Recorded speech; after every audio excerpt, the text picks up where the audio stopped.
It being 6 o'clock, I call the Selectmen's meeting to order. Are there any changes or additions to the agenda from anyone? You have me on the agenda, I hope, What? from the library. Oh, we had Yes, Ally yep. down, so Yeah, yes. it should have Yep. been Ally, but her sister is very sick. So. Yeah, we'll change you, Betsy. What was the thing from last week? I can pull back up that we're supposed to take off the table. About the trailer. The trailer for the Okay, rec department. we should. So, and then I also want to add a non-public after the meeting under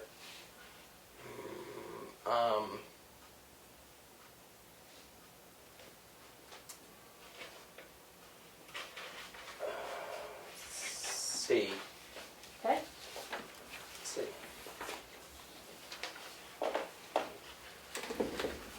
And then no other changes or additions. Is there any public input? Hearing none. Oh, thank you. No public input. On to the new business. Report from the library from Ally Kaplan. Or Betsy Lofgren. So Oh. Ally's sister is very sick, so I'm Okay. here. I'm another trustee of the library. So, Okay. great. You want me to start off? Yep. You Sure. can start off. Welcome, Betsy. Thank you. The library tries to redo its strategic plan every 2 years. And this year is obviously a pretty important one for us because we have the first results from the 2020 census, which I think, gives us another perspective of things.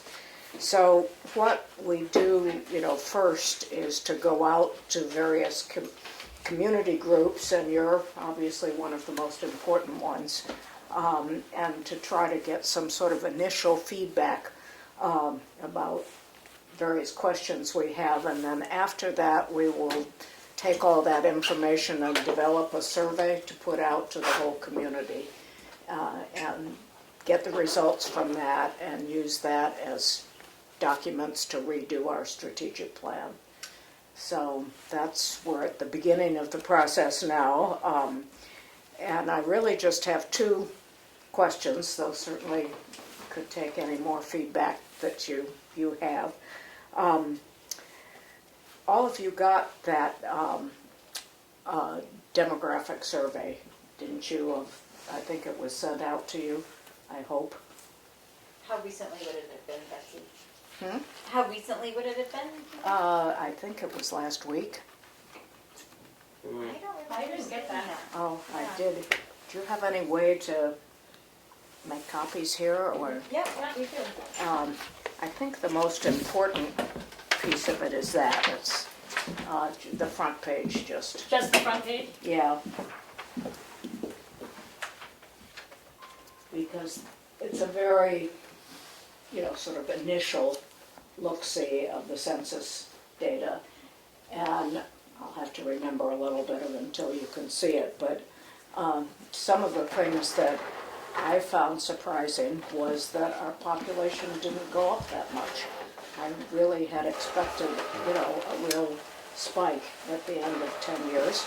And it's, I don't know, small number, but it doesn't change our dynamics at all. School population is still going down gradually.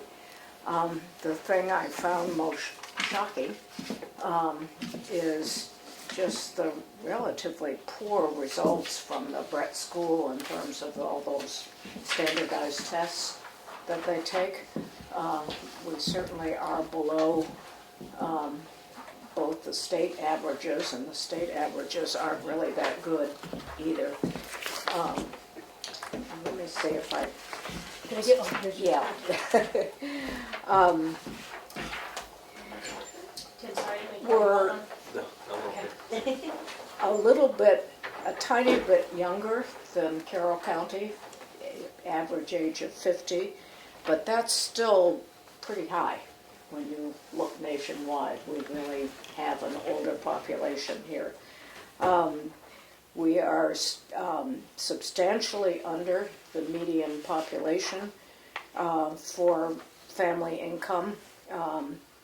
We're at 67,000 and Carroll County is 76,000. We have a higher level of poverty in this town. I think that's been going on for quite a while with roughly, and this has been true I know for a long time, roughly 50% of the children in school are on school lunch, which is a measure of poverty. We have the second highest tax rate. You all are very familiar with that, I think, in Carroll County. And it's actually, we have, this one surprised me, it's sort of a lower residential land building than Carroll County. Ours is 80% residential and Carroll County's is 90%. I think that's largely Route 16 and Route 25, but we still don't have a lot of commercial growth here at all. So you can see the other kinds of data there, and the first question is, what does this demographic data reveal about Tamworth, and particularly Tamworth's needs for changes at the Cook Library? What kinds of things do you look at here and want to say to the library, it would be really nice if we could fill in the blank?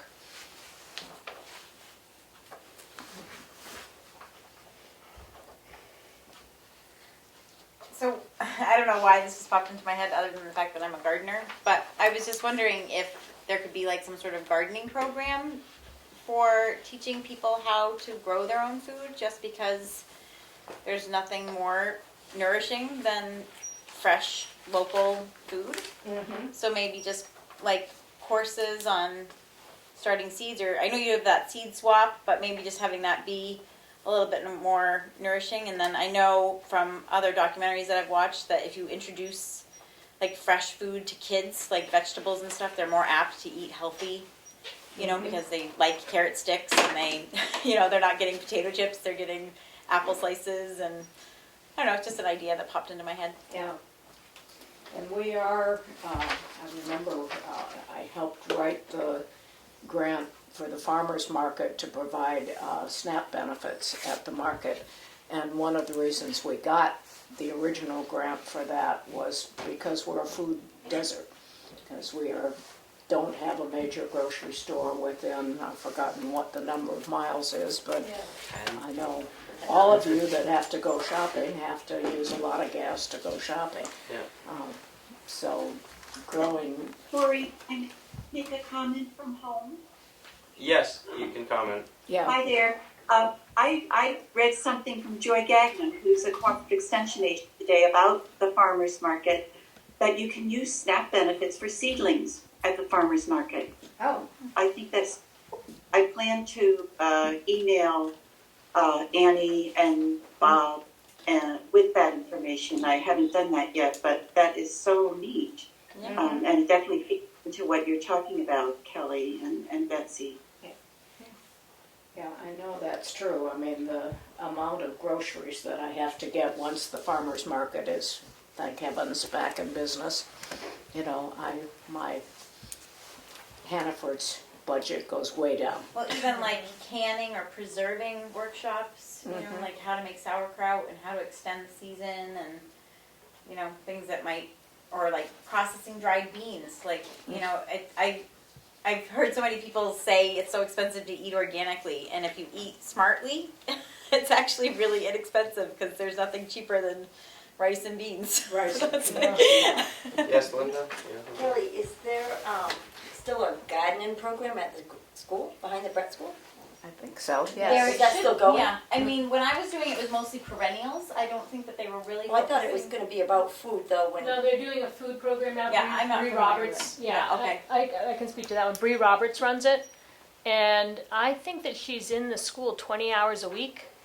and she's doing the gardening, and they do Wait, vegetables, Hannah and then they talk about nutrition, they talk about what to make with the vegetables, and I know that sometimes they've used what they've grown in the school lunches, and the, If you could send seeds home with kids from school to get them to plant a garden themselves, Right. you know, I mean. If they're learning it at school and Yeah, then they get a seed packet home To or try to something. get, you know, or some tomato That's a great plants or idea. something to, even if they just put them in a bucket on their porch. if they Well, don't have isn't like that a great idea to just start some seedlings with some kids in an after-school program, and then you get whatever 24 seeds in a packet, and each Yeah, one try to get gets. those kids to learn to, Right. and then they Yeah. might carry it on throughout Yeah. life. Yeah. I think one of the suggestions I have for lots of organizations, and the library is already set up to do this kind of thing, is I don't know if you could collaborate with the Brett School so that transportation could be a factor, but it's really hard to find childcare right now. And so the demographic suggests that these are a lot of working families. So you've got young kids with nothing to do after school while your parents are working. And I know for a long time the Bear Camp School carried a lot of that weight, but they're having such a hard time finding staff Yeah, they're having to. that they are having to close programs because of it. So I don't know if that's the kind of thing too that you could consider, like a regular after-school programs. And I know that the library already does really interesting after-school programs, but maybe increasing the regularity would help with that. And when you say that, I also think of like if they could be sort of math and English and science oriented, where we're trying to pick up those skills more. I mean, there's so many fun ways. I mean, I remember when I was in kindergarten, I learned math by eating. Like we would have 20 goldfish, and then 5 would get eaten. That's how I learned math. I can tell you that because the stomach thinks with the head. After-school programs, probably more at the school. Again, the transportation is huge, though a big initiative that we hope to write a grant for at the sometime during this year is to have a full bookmobile program. We're Leanne, could you admit doing a someone? collaborative Sorry. with 4 separate libraries at this point that would share this.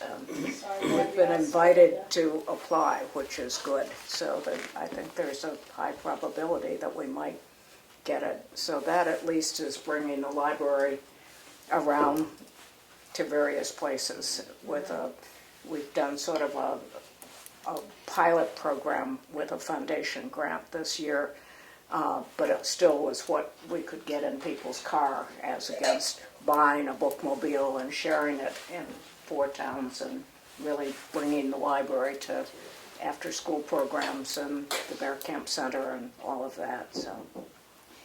Great. Linda? A lot of schools like Millburn, I know, their recreation has an after-school program, so that the kids aren't going home, the parents aren't there, but I mean, that's all done through their recreation. It's an after-school program, and I mean, and if they sit there and do their homework, or if they're playing, out on the playground or whatever, but I mean, the recreation, I think we already have a recreation person. Maybe, I mean, if they can use the school after, it would help some families. Yeah, I know there's some restriction on what days the school's available, but definitely worth looking After into. school.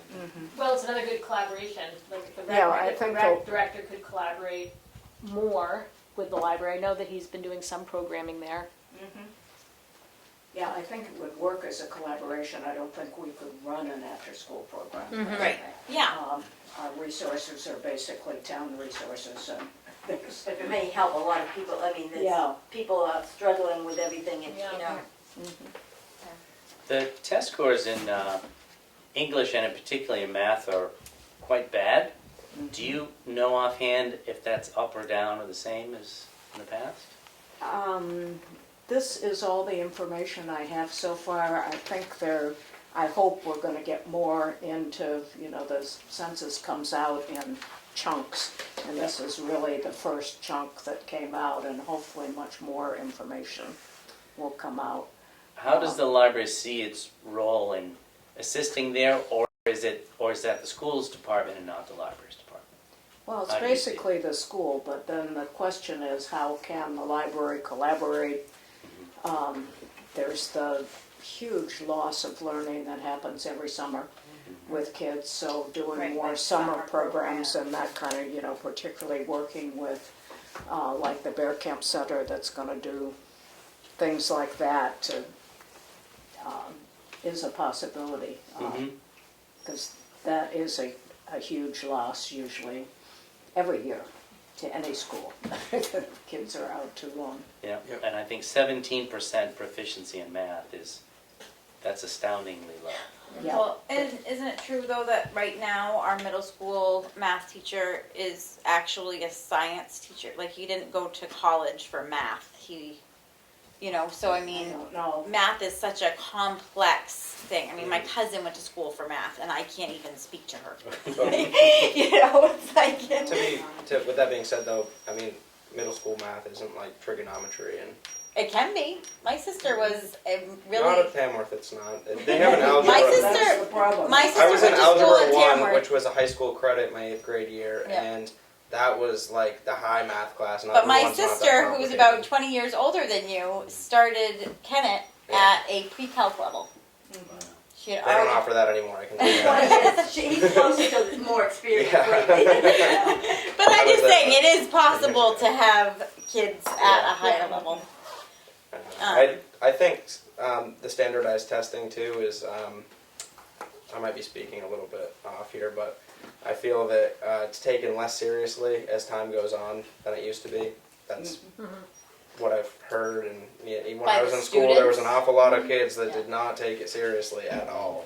I mean, they would just go through and A, B, C, the whole thing right Yeah. through. It is sad because they don't understand I the process. agree, but, It's just like that's- if they were told these numbers are going to be what helps. It's tough to get a kid to sit down though for 2 hours and take a Yeah. test seriously. But I would assume all kids are that way, so that the percentage should Right. be the same statewide. Yeah, that's Yeah. true too. I guess. Yeah.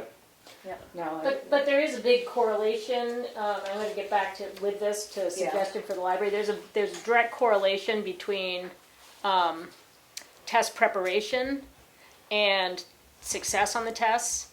Like really a huge percentage of your points on the test is knowing how to take the test, Yeah. how to read the questions, how to guess successfully. And so maybe one thing that the library could do, not just for Brett's school ages, but for all ages, is do some kind of test prep nights. And with the littler kids, you make it fun. And with the high school kids, it's probably a little more of a grind. But, Because you know, really what... it is prep for SAT testing. Well, and the Really. thing is, so colleges are actually really moving away from standardized tests because there's all kinds of evidence that show that it's actually not a metric for success either in school or in life after school. It's still a factor in some schools now, and there are also direct correlations between economics in your home and success on standardized tests. Yeah. So one way to breach that gap could be provided by the library, okay. if we want to give that energy to standardized tests, which is a different question. One of the other things that occurred to me, I don't know what you think about that, but one of the questions is what's the difference in your family? And of course, my grandchildren have gone from being avid readers to being avid consumers of phones. But on the other hand, the whole notion of the library, aiming digital type things at particularly middle and high school students, where it might be really attractive to them as against, books really get the toddlers and the first graders. I feel like right now the library does such a great service to the town and meeting kids where they're at. Like they do the Lego nights, they do the toddler play groups, they do the Dungeon and Dragon thing, they do the tech stuff. Like if you need any tech support, they'll give it to you. So it gets all the spectrums of kids. The creative ones, they're doing art projects all the time, and I mean, I don't know, I just think we just need to support the library more What because about- they're already doing a great Have you job. ever talked about getting a 3D printer, doing any 3D printing? I think we have one at this point. I thought we did. Well, so that's like, talk about science and math cutting edge right now. They're 3D printing organs. Yeah. UMaine Orono has one of the biggest 3D printers in the country, and they're printing boats for the Navy. So I'm just saying, That's the wild. sky's the limit with this, Yeah. and so talking about really getting kids engaged in science, technology, and math, you can do it in really concrete ways by engaging problems to solve around using a 3D printer.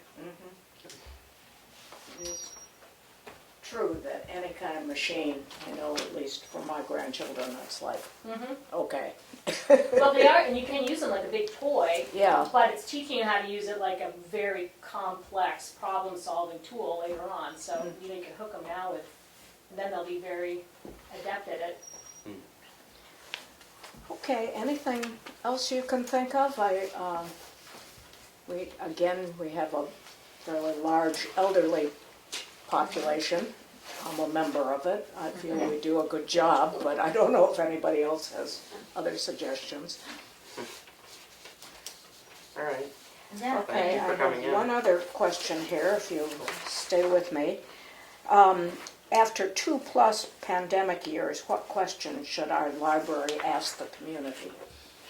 If you think of what these 2 years have been like and putting out a survey this summer, does that lead you to think of any The questions? first one that comes to mind is just how has it affected you? I think it would just be really great to get a pulse on how the community was most affected. I mean, I know how the people that I talked to were affected, but it would be nice to hear if most people were affected financially or emotionally or I don't know. Like, I think it was really diverse for people. You know, or physically, you know, if they really limited their, you know, I just think it would be interesting if you're going to ask that question to just know on what level they were most affected. Well, if you think of that which has happened since we did this 2 years ago, Yeah. that's the major event, and it certainly has affected everybody in some way. You might also ask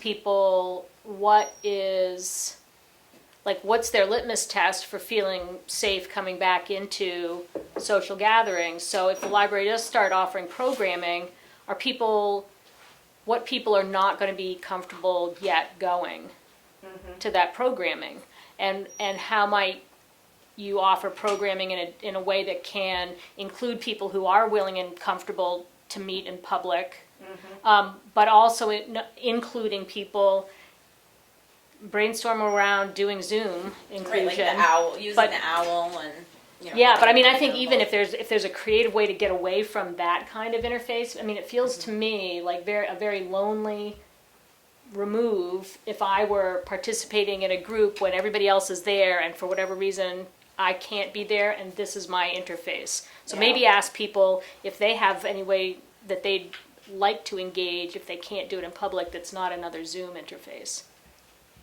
Okay. Yeah, This is I don't think we can put Zoom back into the, where it was 2 years ago. I mean, I think we somehow have to stick with it one way or another because people are very used to it. And people are I have sort of another half and half about Yeah. whether they're comfortable in rooms. Yes, Linda. Another thing would Hang on a be second, the internet.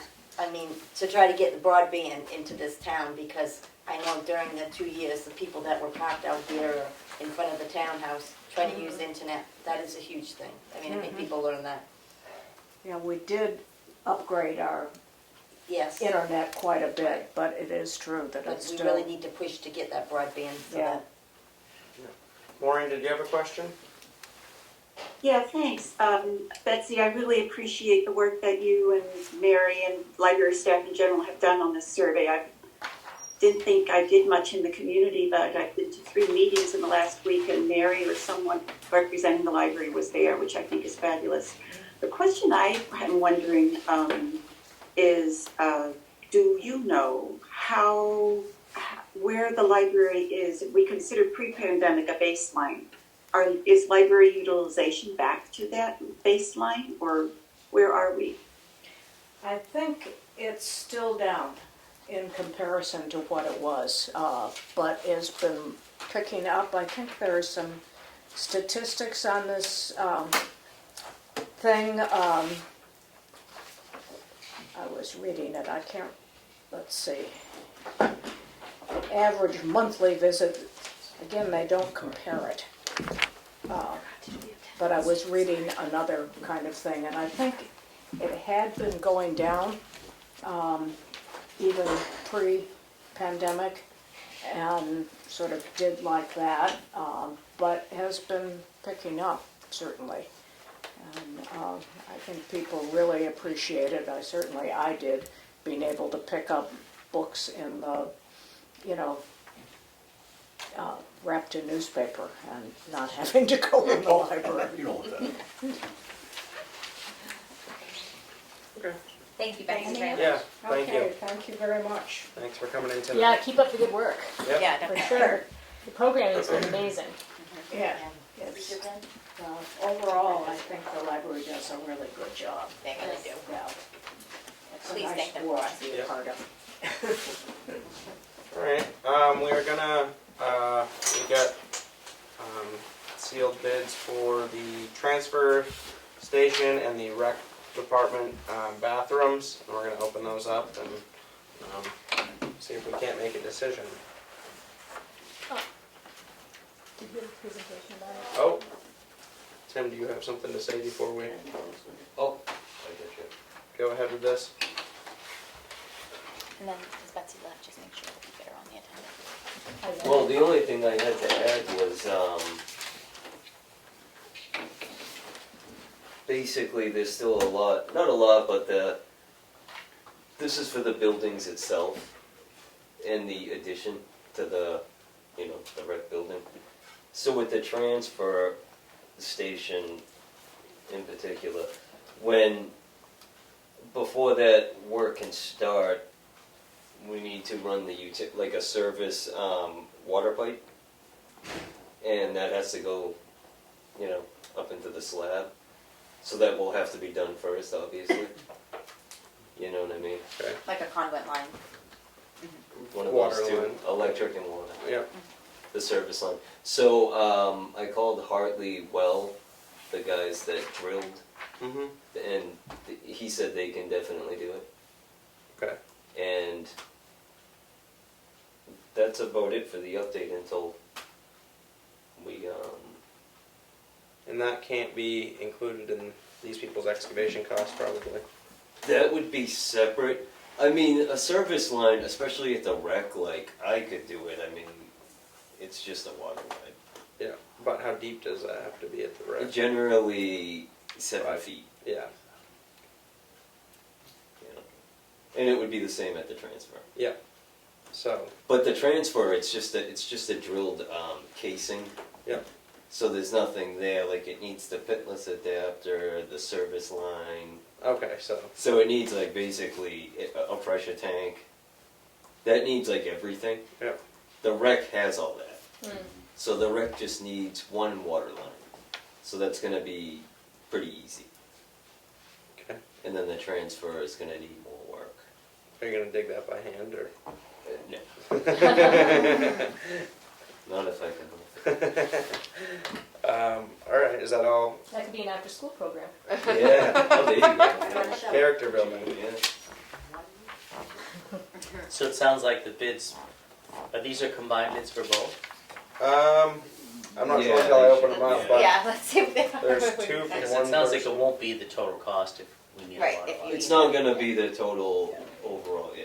So 'Cause the it's only separate- additional cost is gonna be the water and electrical, Yes. which isn't exactly cheap by any means, but it's cheap Well, compared to the cost of the wreck is building. going to be a lot cheaper for the utilities. Is there a reason we didn't include that in the excavation cost? Or did we not know that was? I wasn't involved in it at that point, but Okay.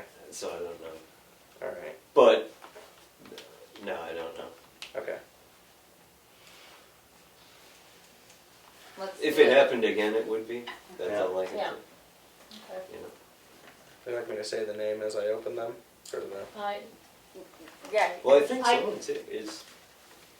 Did you put Oh. in a bid? Yeah. So he put in a bid. Okay. Alright. Mine are in two separate envelopes. Yep, okay, so They're not combined. that's the JK. But you can add them both together and then Yeah, if you're then proficient they in can.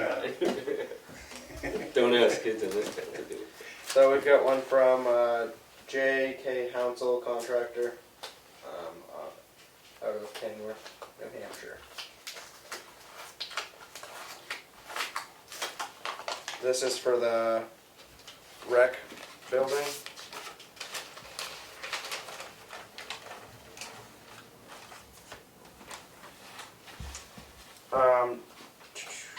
Should I read through this or should I just say the amounts? Probably gonna Let's pass talk it about, around. let's talk about process for a second. So, can you just hold it up just so I can get a visual of it? Well, they're all gonna look different, I'm Yeah, so, I mean, my inclination for me personally, before I Read vote it. to accept something, is that we put them in the, like, you could open them all and maybe give the totals and who gave them, but then before, I'd like to choose to vote on it next meeting so that they can be in the read file, so I can, like, I need to process that kind of thing to see if it's apples to apples, especially since this is not something I'm familiar with. So it'll take me some time to, Yeah, I'm here only to answer any questions. that's you might great, have. yeah. Okay. The criteria is different because it's a request for proposal. Mm-hmm. So basically what I did is tried to explain the construction criteria based on each individual building. Okay. That's how. So if you read what you there, it may be general terminology, but it relates to what's on the ground. Okay. Yeah, great. So, If you can read my writing. oh, I can read your writing. I'm gonna first go through the amounts and then I'll go through each one after that. Does that work? And then we can put them in the read file if we. Yeah, sure. So again, this is the from rec building. J.K. Hounsel General Contracting, and this was for the rec building. Okay. This is in the amount of $46,403. There. So this one is for the transfer station from the J.K. Hounsel Contractor.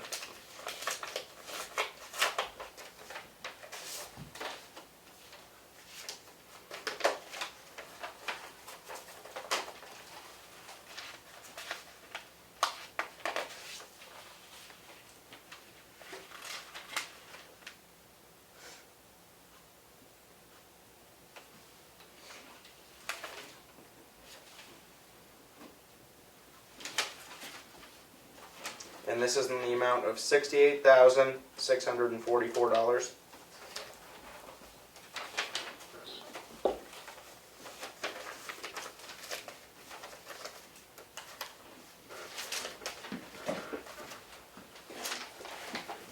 And then there's one more right in.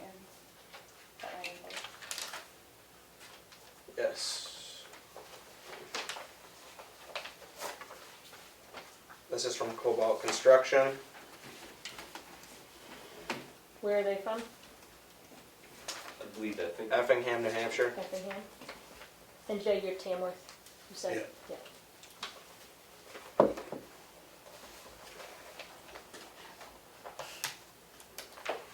See the knife? No, I got it. Wanted to make sure it was still sealed. Thank you for putting them in envelopes. Oh my god. Wow. You got it. That is top secret. I don't think anybody's broke into it yet.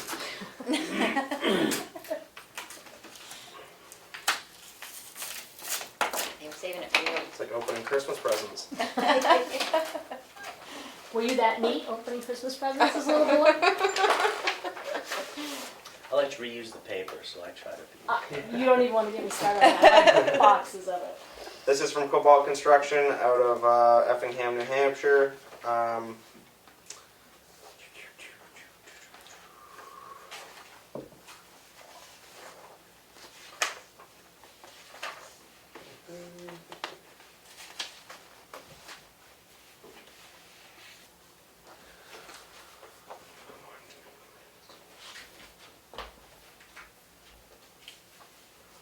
So the combined cost of both areas, all of the above work to be completed in substantial and workmanlike manner according to standard practices for the sum of $159,088.80.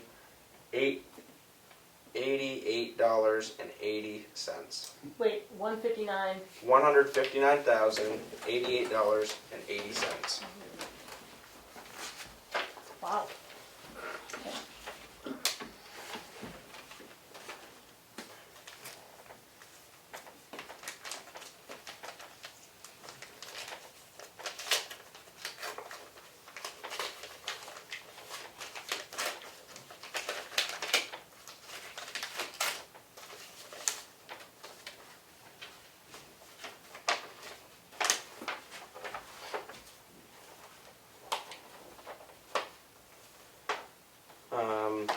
The third and the last price for the, and this is,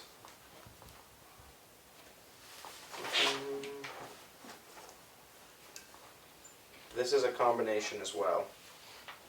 This is from Brad Streeter Building and Remodeling out of North Sandwich, New Hampshire. The total amount is $112,400.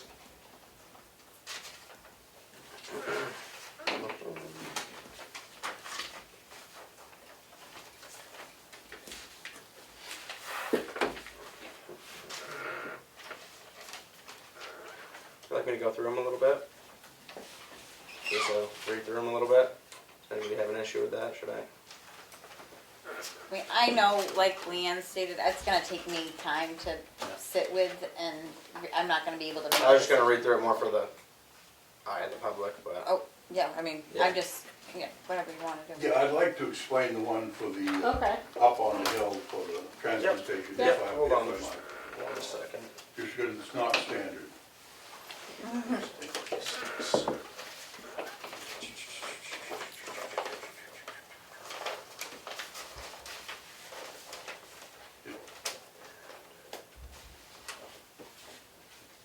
Okay, so this is from this is for the rec building from J.K. Council. Bear with me. There's a couple words I might need to. Yeah, no, that's right. The addition on the existing building using reinforced concrete and blocks for the foundation. Construction to be 2 by 6 by 24 inches on center. And the building to be 2 by 8, 16-inch on center.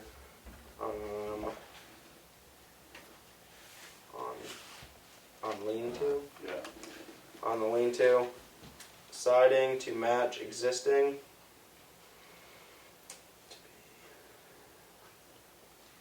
The roof to be shingles, is that what that says? Correct. Included plumbing and electrical. And the bathrooms, tile bathrooms, painted drywall, electric baseboard, heat, exterior trim to be painted to match, siding painted to match. Criteria to follow the plans. Clearly. Sorry for the choppy reading there. That's right. Basically what it is following what's there. Yep. In other words, it's an existing building, we don't want to do something different. So you're just utilizing common materials in the construction trade and, you know, the proper standards to make sure that you've got the right insulation and such. And I did include tile floors just because I didn't think it should be concrete. So that one's pretty straightforward. It's just really matching up what's there according to the plan that we had, which, you know, it'd take a lot of latitude with.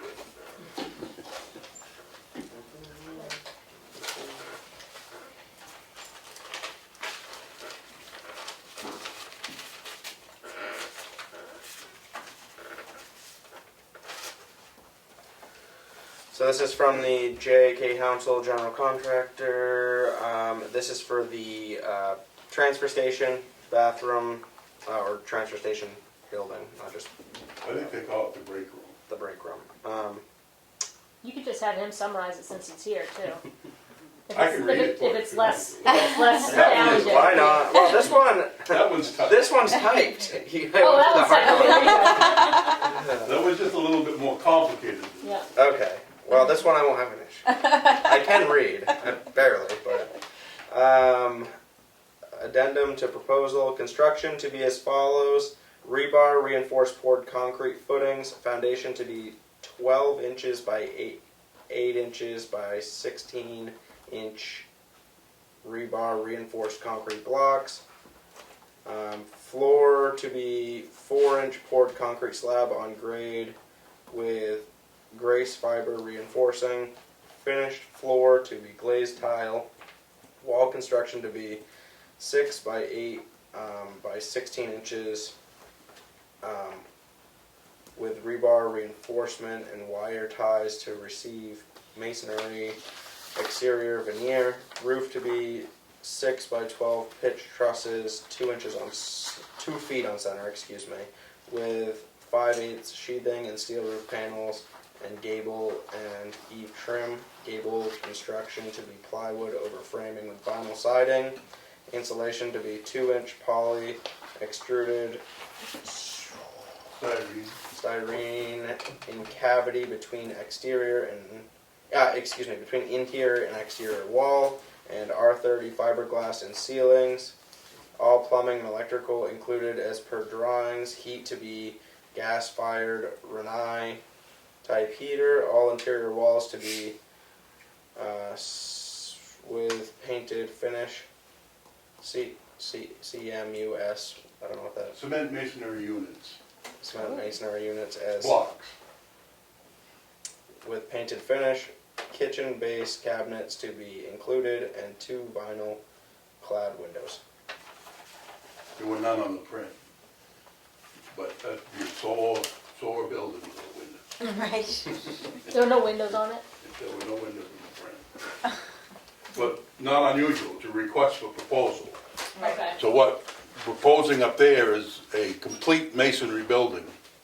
Masonry exterior, masonry interior, steel roof and vinyl cladding on the gables.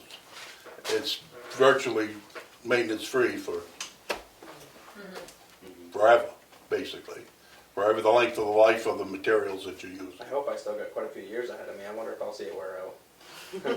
I won't. All right, we're on to the thank you for coming in and Right, explaining. so if there's any questions while I'm here, I'm going to be willing to address them, and it might save some time later. On to the Cobalt Construction Management. They're They're very wordy. yeah, they love typing. Hold on, I'm gonna see where I might be able to summarize some of this.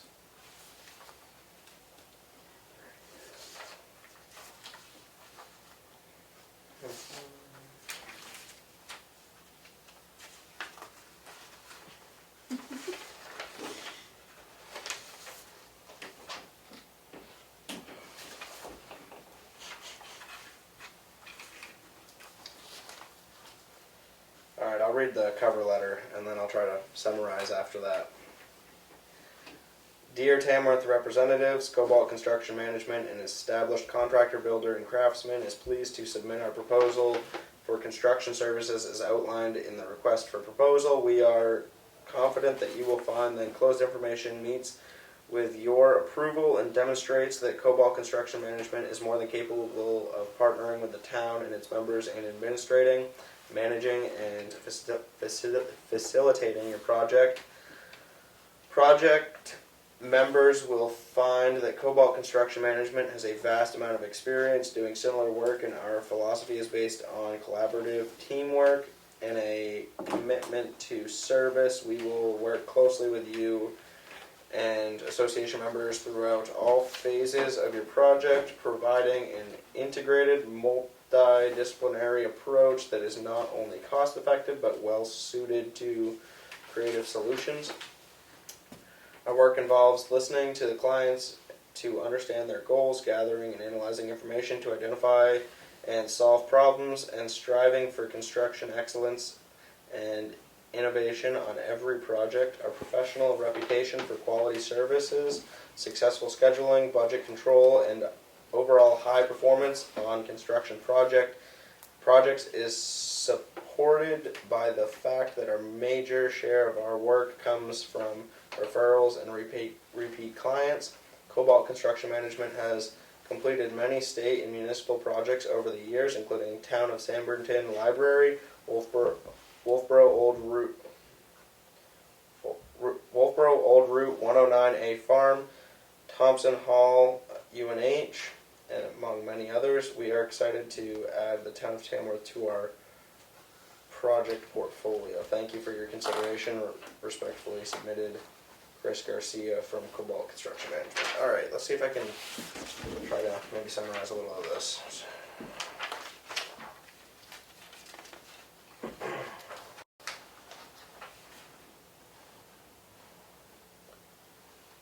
So this is for the transfer station facility building, Tamworth, New Hampshire.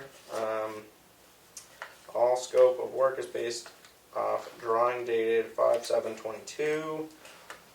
Temp facilities, safety, signal management, and appropriate work site designation without the usage of site fencing. Excavation for frost wall foundation, underground plumbing, and tie into gravel area. Assuming all materials are suitable. Septic will be stubbed out of foundation 1 foot for tie-in by others. Concrete footings, frost walls, and slab to be steel finished and sealed. Framing to be done per plans with all blocking as required. Insulation of enclosed area. Fiberglass siding to be vinyl clapboard style reveal. Roofing 30-year architectural shingle in gray. Interior of all bathrooms to be moisture rated drywall finish to level 4 standard and painted singular wall color with white ceilings. All common areas will be standard lightweight drywall. Trim will be square edge wood, sealed and painted.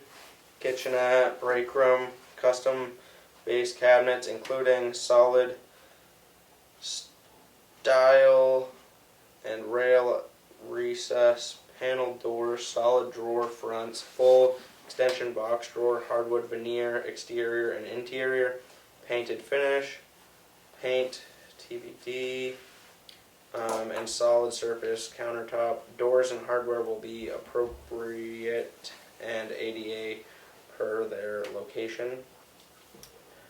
All finishes will be ADA, including grab bars, hand dryers, fixtures, mirrors, and shower. Electrical will consist of a new 100 amp service, meter box to interior, mini split feed, hot water feed, baseboard, backup heater, general lighting and outlets, and bathroom exhaust fan. Plumbing and HVAC will consist of ADA fixtures, as noted above, slope sink, 20-gallon water heater, and singular mini-split system, and roll into ADA fiberglass shower. Exclusion. Septic tank and tie-in, unsuitable materials, unknown conditions, well drilling, water lines, or electrical runs not noted above, electrical upgrades or fees, building permit fees, builder risk to be carried by town, bonding, engineering, appliances, special note, power, water, and electricity to be provided by owner, timeline to be determined, all of the above work to be completed in substantial and workmanlike manner according to standard practices for the sum. Oh, maybe that was for...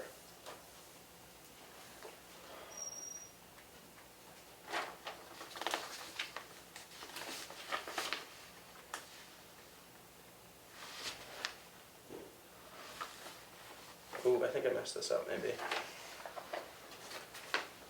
Okay, so with this estimate, so just the transfer station would be $166,355.73. Can you say that again? 166? $166,355.73.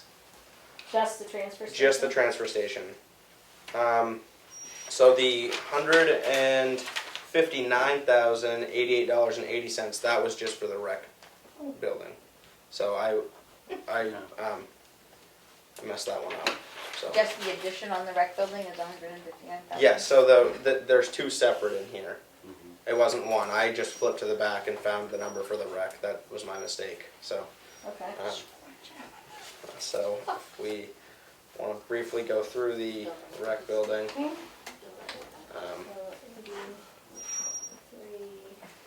The rec building pretty much states a lot of the same stuff. Temp facilities, safety, excavation for frost wall foundation, concrete footings, framing of additions and overhangs per plans, insulation of new enclosed area, fiberglass. Siding will be tied in to match existing. Roof lines will be tied in. All existing roofing will be stripped and replaced. They're gonna redo the entire roof? That's what it kind of sounds like. Well, one side, okay, Is- so the last time they did work on the roof, they only did one side of it. Okay. So the And side that they're tying with into. the overhang actually is the good side of the roof. So yeah, it would go halfway up, so I think you would redo that side. And the other side is kind of just like going in. Okay. So that's why they included the whole roof? Okay. Doors and hardware will be appropriate and ADA per the location. All finishes will be ADA, including grab bars. Electrical will be tied into existing panels. Plumbing and HVAC will consist of ADA fixtures and noted as above. Same special note: power, water, and electricity being provided by owner. Timeline to be determined. Exclusions are all the same.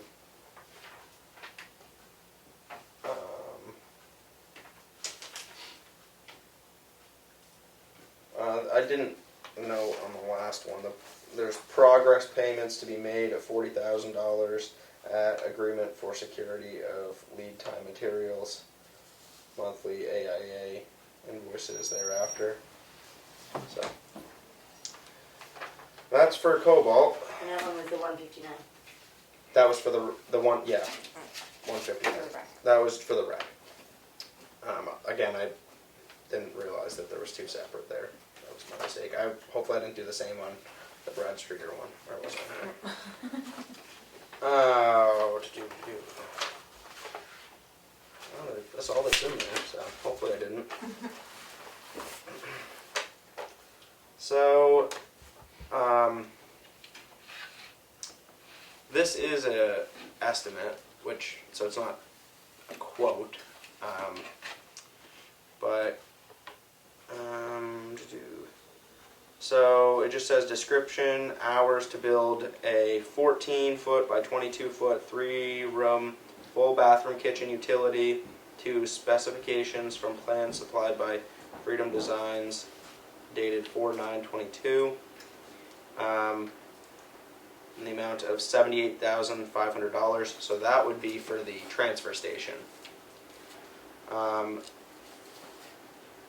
Add 2 bathrooms to the current rec building according to plans drawn by Freedom Designs, dated 4/9/22. Price does not include the drawn lean-to, as not enough information was given. We are willing to work with the town to build the lean-to. That was in the amount of. So price does not. So this is for the rec building. Price does not include the drawn lean-to, as not enough information was given. We are willing to work with the town to build the lean-to. So this price of $33,900 does not include the lean-to.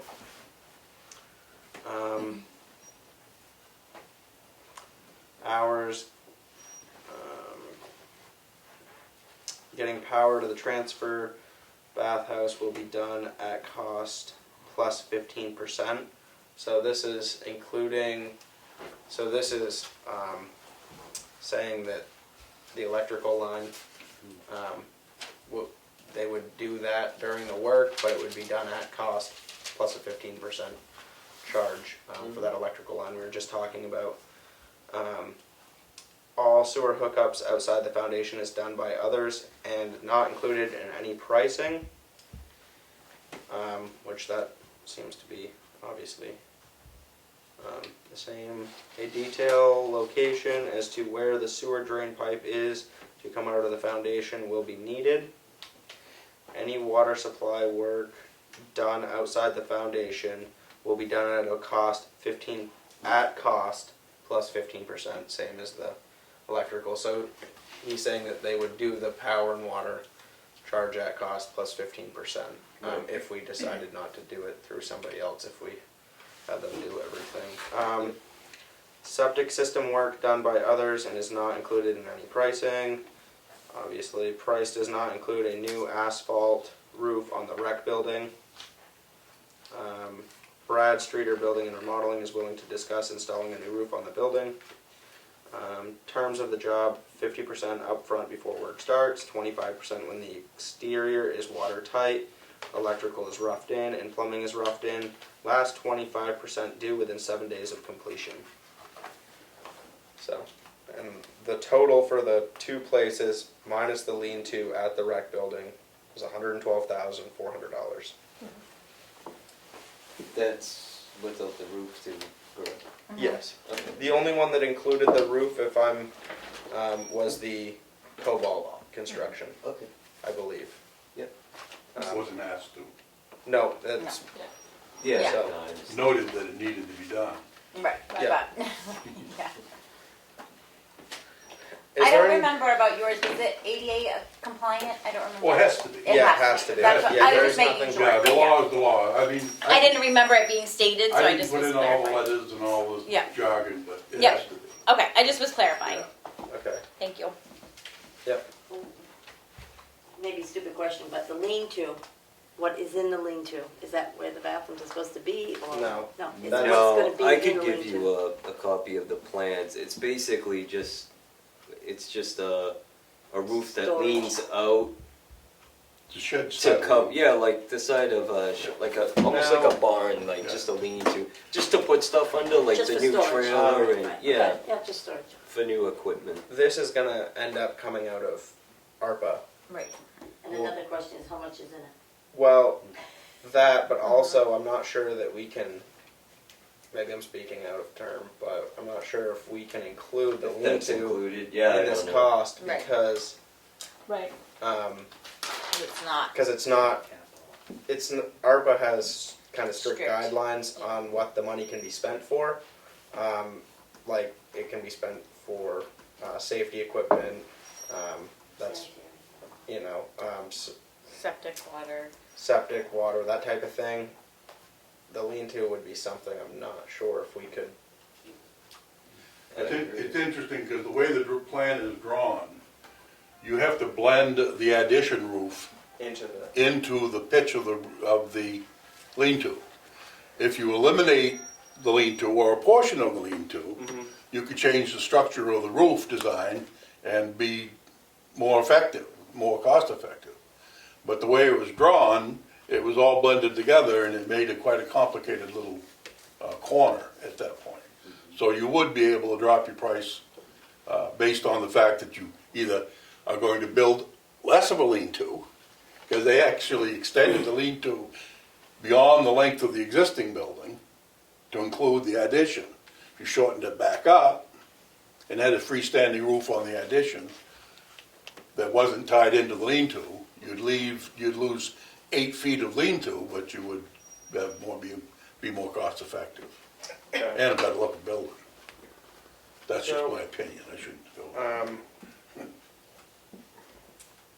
I guess we're gonna think on this and maybe make a decision at the, Table it until next week. yeah.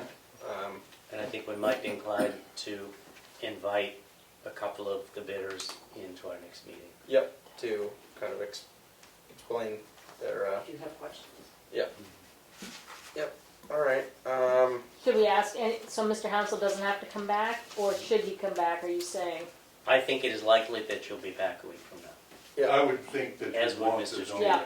exactly what the criteria Yeah. is, because it's, Yeah. especially on the building up on the hill, Yep. it deviates away from the norm. yeah, if you'd be willing to come into.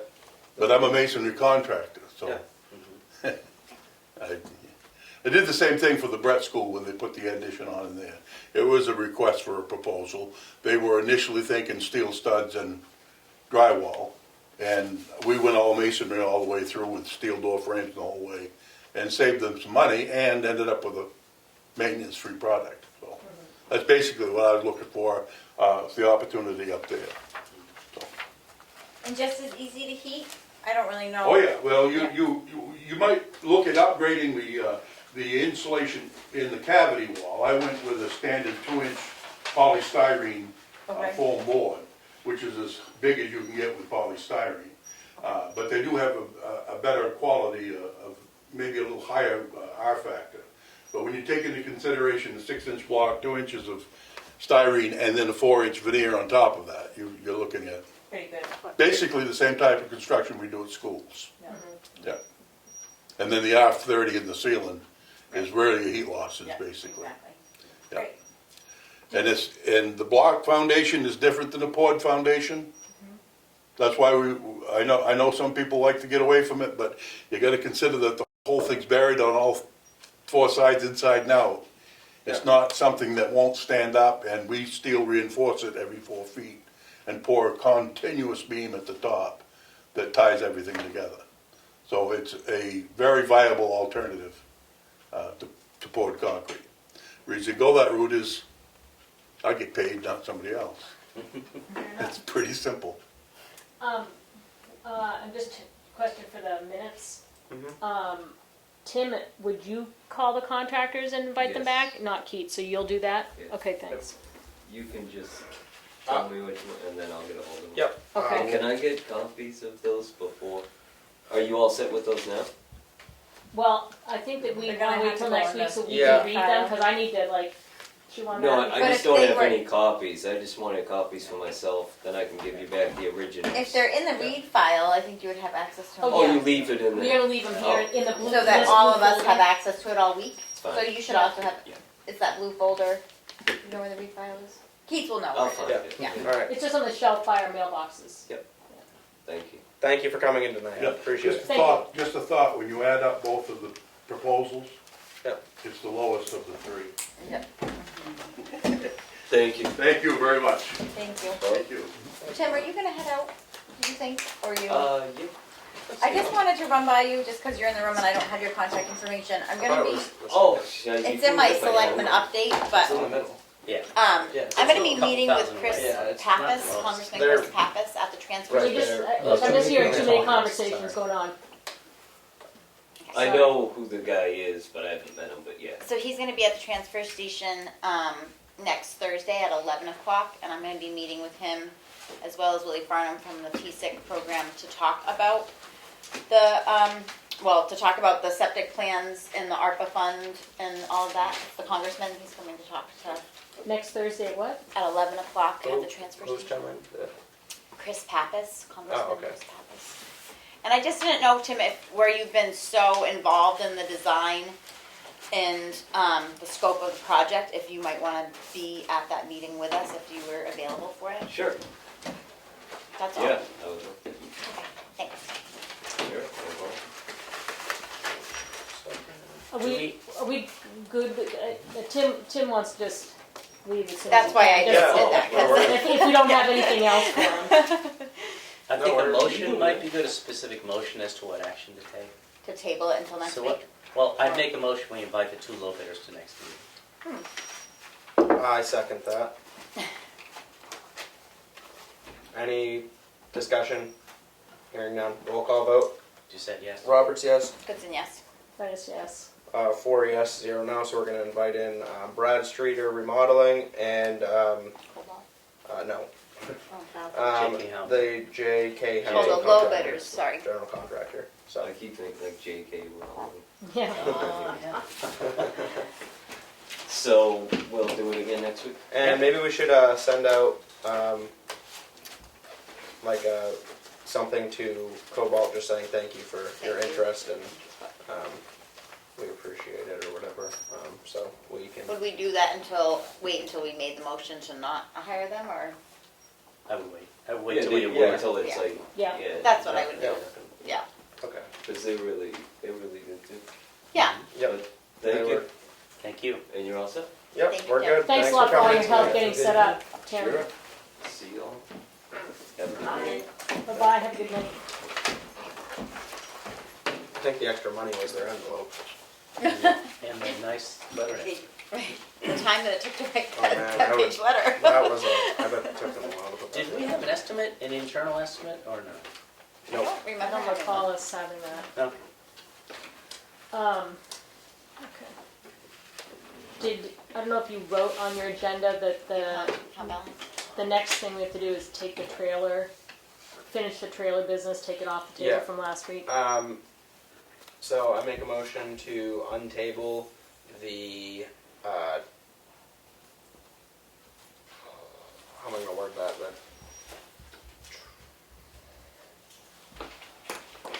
Let me look at the minutes to see how it was worded last week. Hang on. I pause my motion. That was your motion. I rescind my motion, that way I can start it all over again. I'm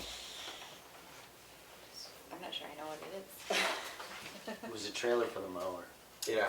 Oh. That Other we than that, I thought we figured- had to have a motion on, but we didn't, and so No, we tabled it. because we already approved the accounts payable and it was in the accounts payable, Yeah. so. I make a motion to untable the discussion about the trailer for the, was it for the rec? Yeah. For the rec mower. Second. Oh. No, Any discussion, questions? I'd just like to say that was kind of my mistake, because it was in the accounts payable. For some reason I thought that, but we didn't talk about it at the meeting before that. Who seconded it and who? Kelly Vincent seconded seconded it. it. I didn't hear a vote. That's all. I think we're I'm doing discussion. It's discussion right now. Okay. I just wanted to say that that was kind of a mess up on my end. We didn't need to table that. It was in the accounts payable, and we voted to approve the accounts payable, so. But none of you read the accounts payable beforehand though, or you would have known it was in there. No, I looked through it. I think but just because it was obviously written on I didn't the understand agenda that- twice. I thought that this, like, a certain amount, we had to do something special, but that was my mistake that we did not. Anyway, no further discussion or questions. Roll call vote. Just say yes. Roberts, yes. Goodson, yes? Curtis, yes. 4 yes, 0 no. And that's it for new business. For administrator report, do you have the account balance?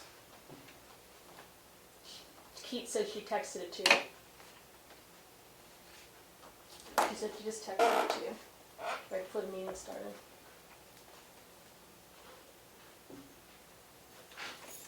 We do not have the account balance because she did not include that in the text. Okay, go on, I'll see if you do it. The Back to it. signature file, I make a motion to approve the Selectmen's meeting minutes for May 12th, 2022. Second.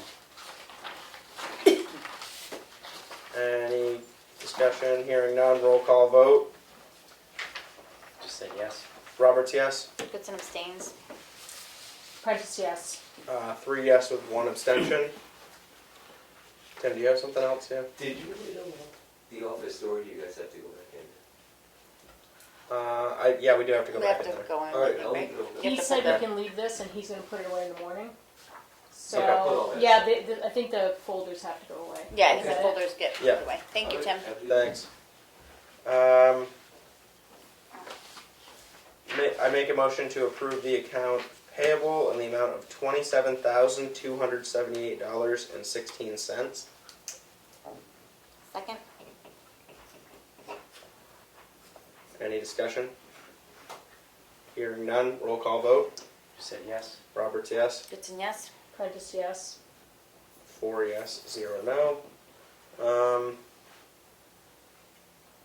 The year to date is $3,266,011.69.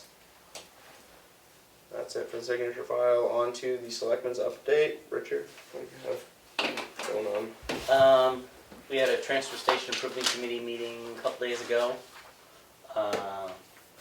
And we are contemplating a meeting with the USDA civil engineers to talk about design ideas. Also contemplating a meeting with NRRA, Northeast Regional Resources Recovery. NRRA, East Resource Recovery Association. thank you. So it's DPWs and transfer stations around New England who have recycling programs, and they offer technical advice on how to run good recycling programs. Want to meet with them to talk about, even though designing a new facility is not their thing, but get their input on how the design could be tweaked or improved. Because I think we all agree that we don't want the project to get bigger, we want it to get smaller and more affordable. And I guess there was some discussion about the membership, Kelly, of the who were full members, who were appointed as full members, and who were alternates on the transfer station improvement committee. So we need to maybe look at our minutes of that, because there was some. In the past, I was an alternate, and Kelly was a full member, but it seems like I'm not clear On which who's one? which. On the Transfer Station Improvement Committee. I don't think I'm currently appointed on that committee. You're selecting that.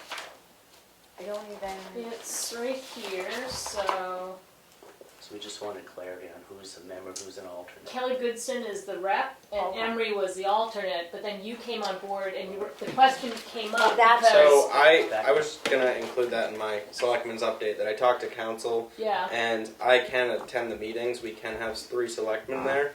We can't have any discussion, About About- anything else. Select just stuff. selectmen stuff. And especially since you two are serving on the committee, so you've got your committee hat on those meetings. And I'm just there. I'm not there as a selectman. I'm just there as somebody Public from input. from the public. unless Kelly's not there, and then you're there as selectman, because you're the alternate. Right. But that's not a voting No, position, so that doesn't. So then I'm still there from. So none of the selectmen vote. No. Well, if I asked you to be my alternate, you would be stepping in as a selectman So then you would representative, vote. and you would be reporting back on it, and you would not just be a member of the public, you would be an active member of the. But there's nothing. But they're not. There's But you're no not vote. voting members is the question. Yes, you become a voting member If you're appointed, you are appointing a for voting that member, meeting. and that way you Well, make the I wouldn't quorum. be your alternate for the committee. I'd be the alternate for the select board to just go to the meeting. See, that and is, report see back. that, I think there was some confusion, because that's a different kind of alternate. Right. So we need to figure out who are full members of the TSIC, and who are alternates on the TSIC.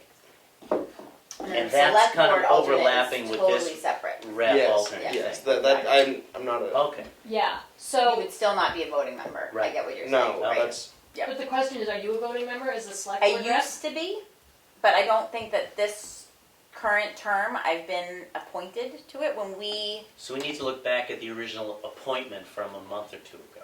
Right, No, so that'd be it's- from last year's appointment. because this is our second It appointment. was re-upped. Yeah, but when it was re-upped, we were questioning this with Willie, I believe. Right. Yeah. We were And so I'm questioning not. the year before. We aren't positive if I was ever actually appointed or not.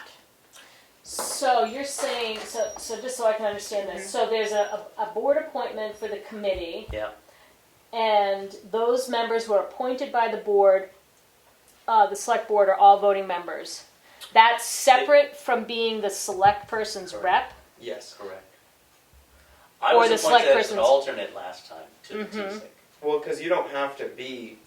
We don't have to have anybody from the select board be on the committee. Right. It just happens Right. that we do have 2 selectmen on the Right. committee. So I think TSIC just wants clarity on who's a member and who's not.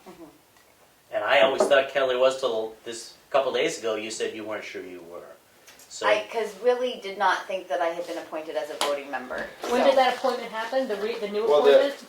Like the new 2 appointment, I think, is when we were discussing it. The new appointment is when I don't believe you are. I don't believe Oh, I We am didn't either. appoint you at this new one. We were questioning if at the original, which would have been a little over a year ago, if you were, I don't know, was it a year ago? No, it wasn't a year ago. It was, After town meeting, so it was probably about a meeting. it was probably last summer, okay. I think is when the committee started. And then I I had been a was selectman appointed for a as a while. voting member, and currently we don't believe that I am, which is fine. We just need clarity for the minute taking and the. But it's right in our minutes, right? Because we did the appointment? Should be. It should be, but I don't believe that I was appointed when. No, I don't think you were, because Right. Willie was questioning if you were Yeah. supposed to be. Both the selectmen and the Yeah, TSIC. no. Which you can certainly, you can be both. Yeah. I mean, I I don't- did both They- for. Yeah, When I was talking to council, that didn't seem like any type Yeah. of. because that happens all the time, I think. Yeah. I mean, I'm voting on Economic Development Commission. I could choose whether or not I wanted to vote on Conservation Commission. I vote on planning. The board. only You vote on Planning The, Board. but the so- planning board is the only committee that we have, or I'm gonna call planning board's not a committee, planning board's a voting Mhm. It's and, elected. board. Yeah. It's a board, not a committee, but planning board is the only thing that a selectman attends where you're actually voting as I know this is gonna sound complicated now because you both are on the committee where you vote, but that's not because you're there as a selectman. Correct, it's a separate. You're there as, Right. for the Member of the committee. public. Yes. So Kelly, do you feel you should be? I think it helps to have, if you're there, it helps us make the quorum. I was just gonna say, it does help make the quorum, which is definitely, I mean, when you are working on boards where there's not a lot of people on it, it Yeah. definitely helps to be able to make your number. So, Well, and if you're not an appointed member, then that means you've got a slot to fill for an appointed member, right? Well, there's no specific there's no number specific slots. It's number. Oh, there's whatever not? number, It's Okay. not. whatever How number you many are want. on the board? Well, it depends on, Not counting selectmen. And not counting alternates, right? Just the actual true members, Yeah. I think would be Willie, Gabrielle, me, Maud Ian. Anderson, Ian Haskell. So We 5. got 5. You can't get a quorum. Well, The tr- sometimes it's. I think the trouble is, I'm married to Gabrielle, so sometimes we're both out, Right. so I'd just soon So be you're an down 2 alternate and members. maybe Kelly be a member. Okay, like at this last meeting, or well, not this last meeting, but like if you were away or something, Yeah. you'd both Yeah. be away. That would make, that makes it easier. We all seem to be at the meetings, but every now and then, both of us would be away. So I would propose to be an alternate, which I was last time. I think there was a little glitch in the appointment this last time. It seems like we have to look at the minutes and see what the official minutes said for the appointments to begin with Yeah. before we change them, if we're changing them. But I'm gonna make note of what you are suggesting, Yeah, and then maybe Keats Okay. can just see if and then there's. we'll follow up for clarity when we look at the minutes Okay. for when the board. And she could appointed. probably compare the two, like Yeah. what the difference was between. Okay, let me write this in the minutes, hang on a second. TSEC.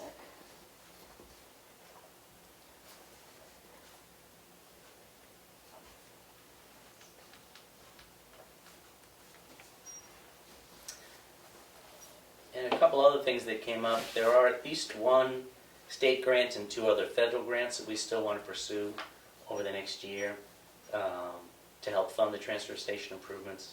So we haven't given up on that. And one item that was raised is the number of people that have expressed some interest in a swap shop. It's coming up a lot in Sandwich and in Tamworth.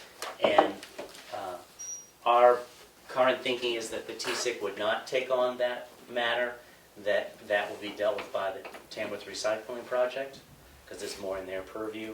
And we're really focused on the transfer station building and the improvements there, not a separate entity, even though it's very much related. So there may be some life behind that, but it won't be in the T6 purview. So that was the Transfer Station Improvement Committee.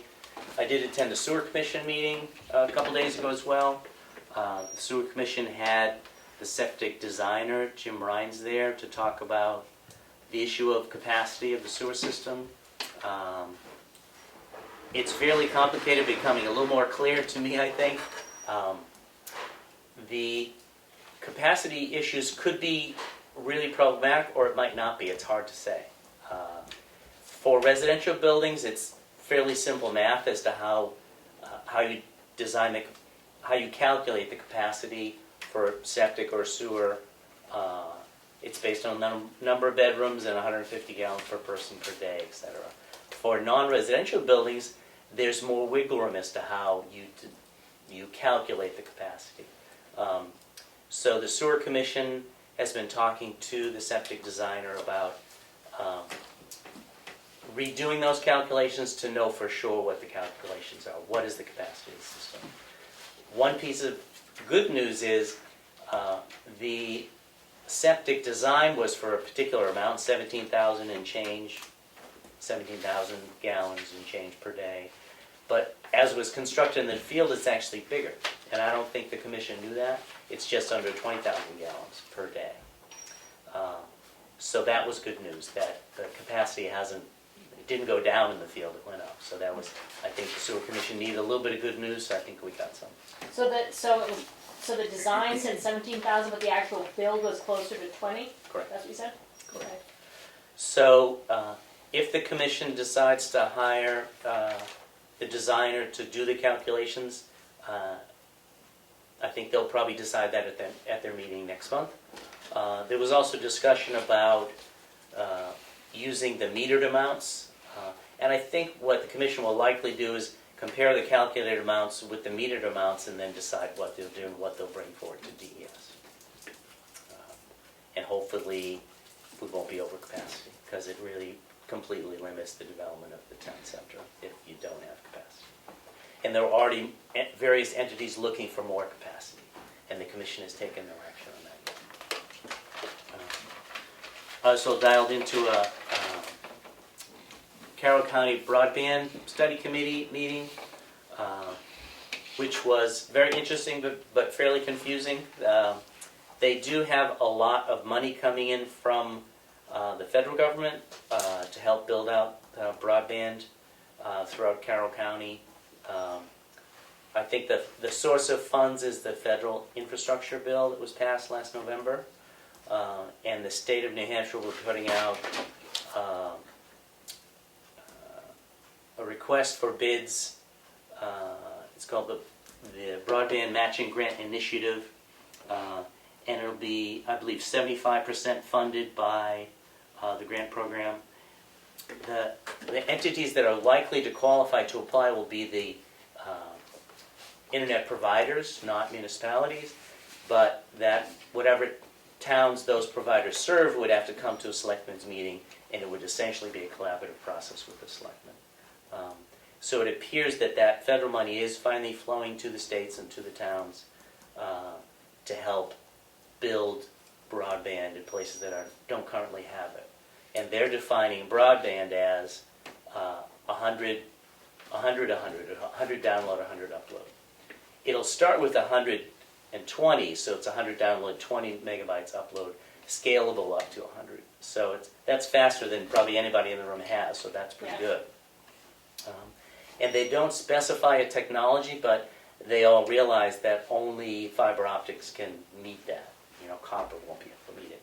So it will very likely be the standard communication companies where we're laying fiber in places that don't currently meet that, those upload and download speeds. It could take many years to do it, throughout rural New Hampshire, but it's a lot of money. It could be in $100 million minimum, I think, in New Hampshire, and they have at least 2 grant programs that I could get a sense of from the meeting this past week.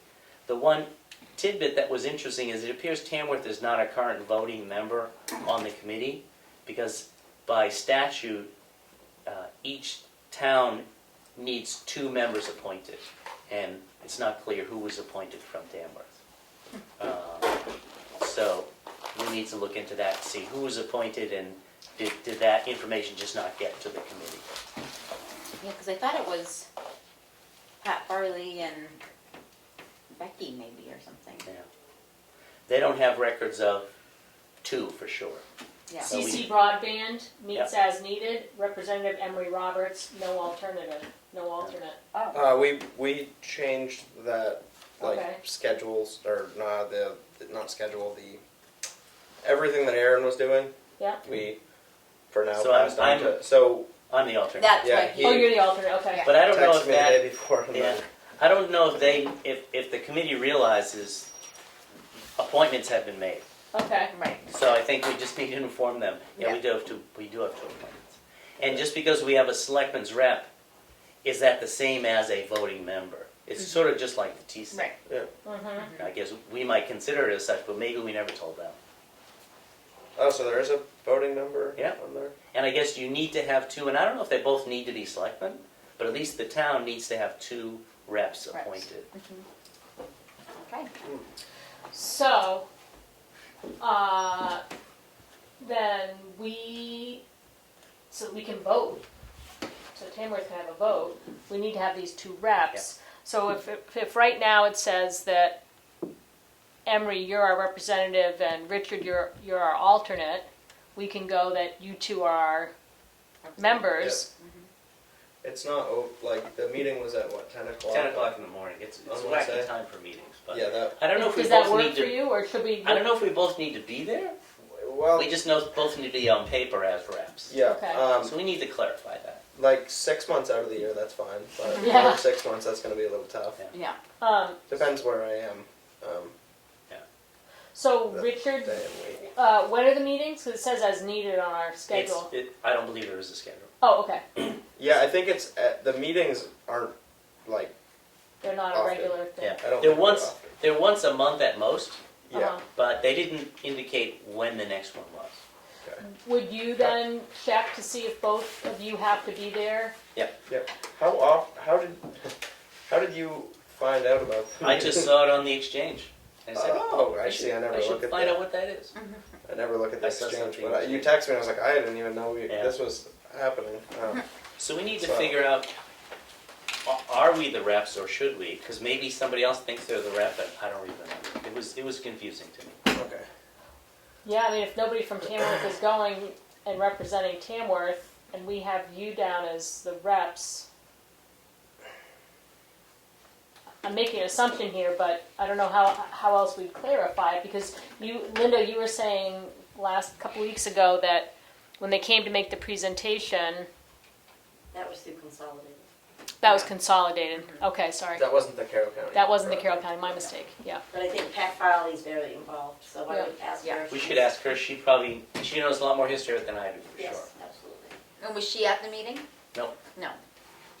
Point of information, are you speaking to the Carroll County Broadband Committee, or are you speaking to the warrant that created the communication district? The committee is talking about the district, so it's the So are you talking about, you need to appoint two people to the district, or are you talking about the committee? That's Because I a believe good the question. committee is like done almost. And now, since the town's created the districts, Mhm. you have to appoint to that. I think you're speaking to that, correct? Oh, okay. That's probably it. The meeting was very confusing to me. There was a lot of jargon, and they knew what the jargon all meant, and I did not. So there's an RSA that controls this, so. Yep. So it may be the district that needs those reps, and I can see where the statute would define what has to be in a district, because it's like a water district or a fire district, so it's very structured. Okay, I just need to catch up with minutes for a second, hang on.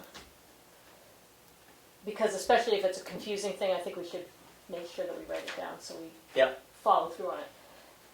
You always can look back at Ed's Oh, gosh. recording. For a small fee. I First. I pay you a small fee when I watch it. And I'll certainly read whatever you write for this portion of the minutes and make sure it's accurate.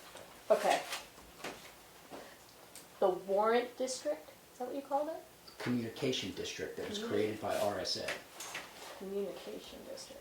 Okay, I'll go back and watch the video. So I think the meeting was the Thank you for Carroll that. County Communication, Carroll County Broadband. Broadband District Planning Committee. That was the meeting that I dialed into. So it was a planning committee working on the district. But it was not clear to me if the reps were for the committee or for the district, but it makes more sense now. Who chaired that meeting? I don't know, but I can find out. I mean, that'd be the person to ask, right? Yep. So you'll follow through on asking that? Yep. And I'll get the language from the video to make sure it's in the minutes. Okay. And most of the meeting was a presentation by Mark LaLiberte from New Hampshire, Broadband Program Manager in New Hampshire Division of Economic Development. So he was talking about the grant programs to build out broadband. And then later on in the meeting, there was references to the lack of representation from Tim. That's it. That's all. All right. So this week, or in the last week, I did contact council to see if I was able to go to the TSIC meetings, and I already shared that info. But I was actually kind of surprised that we could have 3 people there. Obviously, we can't talk about selectmen stuff, but that was news to me. So then I talked to Richard Roberts this week, and they're working behind Chicoro Lake, I believe on the Loring Road. I could be wrong, but behind Chicoro Lake they're doing some sloping and like cutting banks back and stuff to make more room during the winter and make blind corners not so blind. And they put the plates over the culvert that's under the Scott Road right now, and he said that is really going to have to be replaced next year, pretty much no matter what.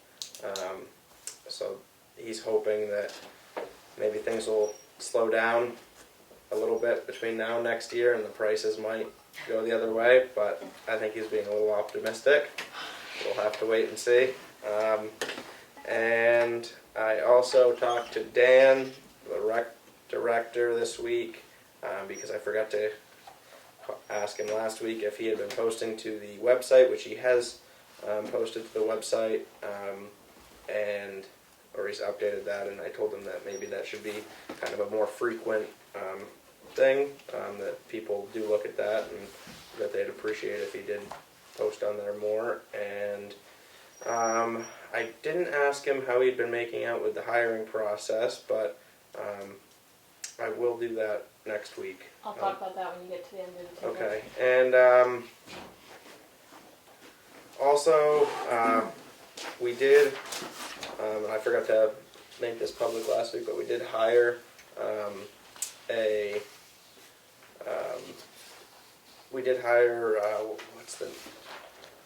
someone to train the new town administrator 1 day a week for the next 8 weeks. Well, now it's not 8 weeks. Now it would be the next 6 weeks. What is the name? Kath Graham. Kath Graham. She was the town of Sandwich town administrator. She told me how many years she was there, but 17 years. So she's got a lot of experience, and that seemed to be, I actually came in one day when she was helping, and everything seemed to be going pretty smoothly.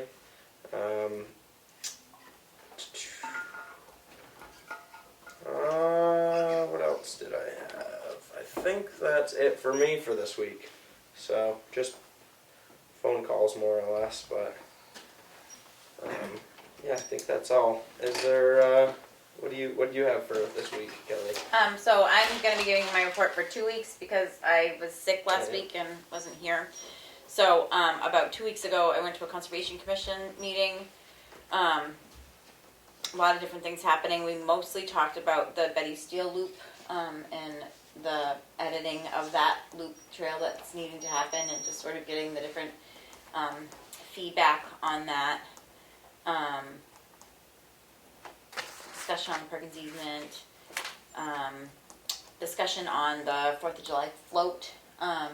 There is some interest in partnering with the Green Mountain Conservation Group and focusing on, as well as the planning board, and focusing on the wetlands and the water ordinance and the amphibians that live in the water. So kind of just having it be like 3 organizations coming together to make one message kind of thing. That was that meeting. Then I had Economic Development Commission meeting the next day, and they're mostly working on the next forum, which will be on not necessarily broadband. I'm trying to think of the exact word I would use to describe it. It's going to be basically all of the different options that Tamworth has to choose from for high-speed internet. So it's basically, as a group, we came up with, I think, 7 or 8 different providers for Tamworth, and we were just kind of going to break them down for people and then explain the differences so that people actually understand what all those different numbers mean and how many gigabytes you would need to do what, and just sort of like put it into layman's terms a little bit more. Just sort of like break it all down for people, and then as well as inform them for any requirements in order to get that service. So some places you have to be like close to a main road or near like a main power or cable or, you know, whatever it is. And then others you have to have, you know, remote access to these specific panels that are up around Tamworth all over the place. And if you can't see one, you won't get it. And so just sort of breaking it down for people. So that was a main focus on that meeting. And then this week I had the TSIC meeting, but I feel like Richard did a really great job summing that up, so thank you for that. And then I did just want to mention that I was called by Victoria, I'm not going to remember her last name because it was on the phone. I didn't have it in front of me. But Victoria, Chris Pappas's secretary or some sort of helper to Chris Pappas. And we're going to meet at the transfer station to talk about the ARPA funds and how they will be expended. He might be going over to the rec field. I don't know if he has interest in all of the ARPA money, but that's his main focus.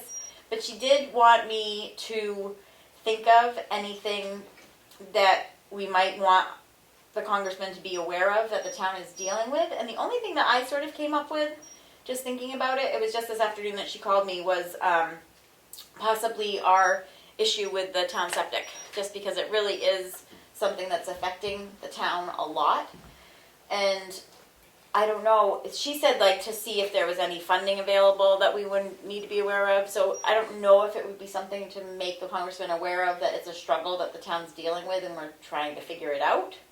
But I just wanted to bring it to the group. So if you guys think of anything that you would like the congressman to be aware of in our town, Tuesday at 11 at the transfer station is, you know, when I'm going to be meeting with him to talk about it. So you guys can just let me know if you think of anything. Or I think housing is a huge issue. yeah, well, I was going to bring up Tamworth, LRPCs. It goes back to those. It's an issue everywhere. But if you go back to that data that Census. Betsy shared, Yep. affordable housing in town is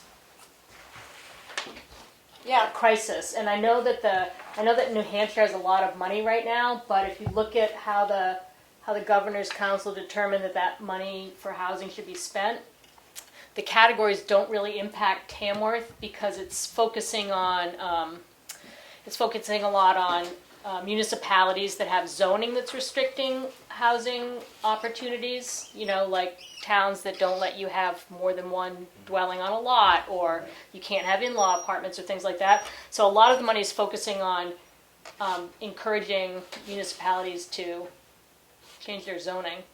And then there is also a lot of economic development kind of stuff that doesn't quite fit into we don't really fit into that huge pot of money that Tamworth, that New Hampshire's hanging its hat on for housing right now.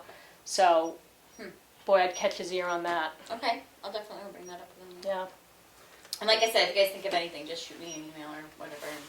I think the one thing that would be very timely, since you'll be meeting him at the transfer station, is one of the really good funding opportunities is through the Northern Border Regional Commission. And their assessment of Tamworth is that we don't qualify for their grants, but the surrounding towns do. Implying to them, we're in better economic shape than Sandwich or the other towns around us, which makes no sense to anybody who lives in And doesn't show in the census. So I think I can put together some bullet points, and maybe Oh, that would be great. because I didn't get a clear answer from the commission as to what's their data and how often do they update it. If they get a request from the congressman, they'll get a clear answer. Right? about that. Yeah, I would think so. Could you repeat what the entity is, the funding? Northern Border Regional Commission.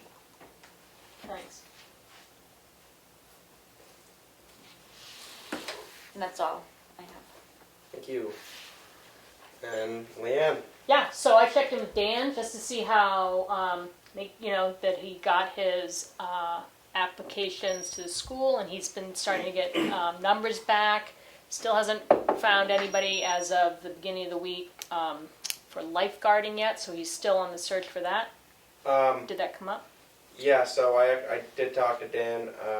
He's not gonna be holding swim lessons this summer. Okay. And he feels that maybe concentrate this year on the summer program because he doesn't think that he'll be able to get staffing for both. And he thinks if something happens at the swim program, he's not going to be able to, cover both places.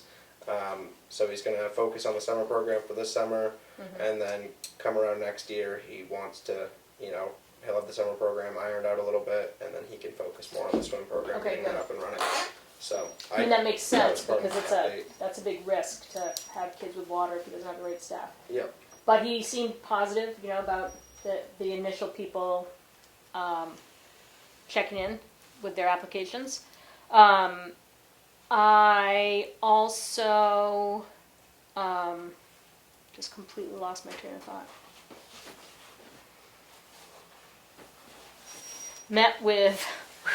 Talked to Jim Bowles about CIP, so I got to set up a meeting. I've got to talk to Ian Haskell to go to the fire ward meeting, and I can't remember the date, but coming up, not next week I think, but the week after, to check in with them about their CIP, and also just to meet with the fire ward for the first time so I can see what they're about, which is good.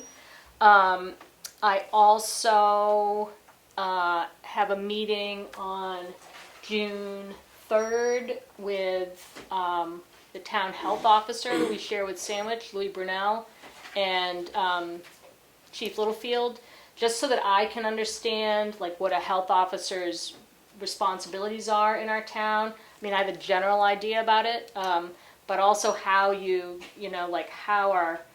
how are the legal rights and responsibilities of a health officer connected to or different from different law enforcement, and how the health officer might be, is there a way to use our health officer proactively to support people who are in need of support. So this is a week of mostly scheduling meetings for next week. That being said,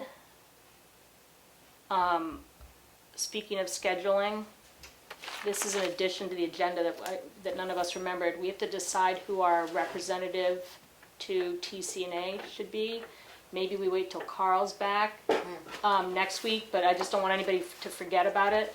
Kelly, they presented last week a request that we appoint a board member to meet with a committee for talking about the feasibility of expanding their space. And we agreed to do that, but we did not decide which one of us would be that person. So I think we should all think about that between now and next week. So when we have a full complement of... Is there anybody that, feels compelled that wants to take on something else? I mean, just... I would have to know the meeting time in order to even... Yeah. Is there anybody who's been thinking about it at all? I just found out about it, so... Okay, I just wondering. Maybe, And I don't know, but- it sounds like Well, we can think about it more next week. we might even want to, because if you think about it, it's not just kind of reporting back to us as to what's happening somewhere else. It's working with them on something Right. that's going to cost a lot of money. So Yes. Well, usually we would have a alternate anyway. Yeah, but maybe we should try to have 2 at every meeting, if not at least, really try to push for. But we can discuss that next week. And I mean, obviously, we'll be reporting to the board, and then the board can give those 2 people or person information to send to go back and say, this is what the board thinks, and so on and so forth. it sounded like the beginning of a big project. Okay. I agree. Sorry, Lynn, I just thought of one last thing from my report. Mhm. I did check in with Keats to see if anybody had volunteered to be on the personnel policy committee, and nobody's stepped forward yet. I mean, they have another week, so we'll advertise it again to make sure that the word's out there. Okay. So, sorry. And, Do you have somebody waiting to get in on something? Oh, I'm sorry, what? Oh, yep. Thank you. Sorry, Becky.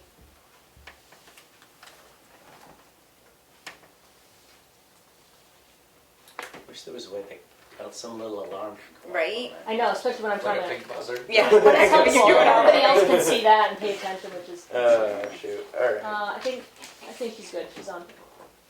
All right. Is that it for you this week? Yes, thank you. Okay.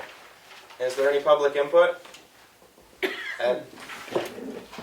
I don't know which attorney you had asked about your quorum issue, but if a careful reading of 91A clearly defines that meetings open to the public for the purpose of this chapter, a meeting means the convening of a quorum of the membership of the public body as defined in RSA 91A:1A, which just defines that this is a type of body.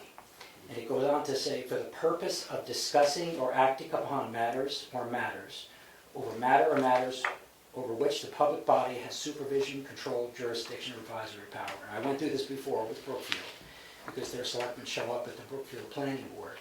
They don't post, they don't take minutes, but they show up. So do you have jurisdictional control of the transfer station? That would be yes. So I would think that it was not correct information, that you should just go to meetings in a quorum and not post it. Well, the TSIC meetings are posted. But They're not posted as a selectmen's meeting. And that was the Quorum of question. a public board should not show up at a meeting without posting and go as a quorum, even if they're not making decisions, because this still says you have control over that Yeah. station. So I would just say, if the attorney's saying you can do it, I would still make sure you've posted it so nobody challenges you. So can I just ask you?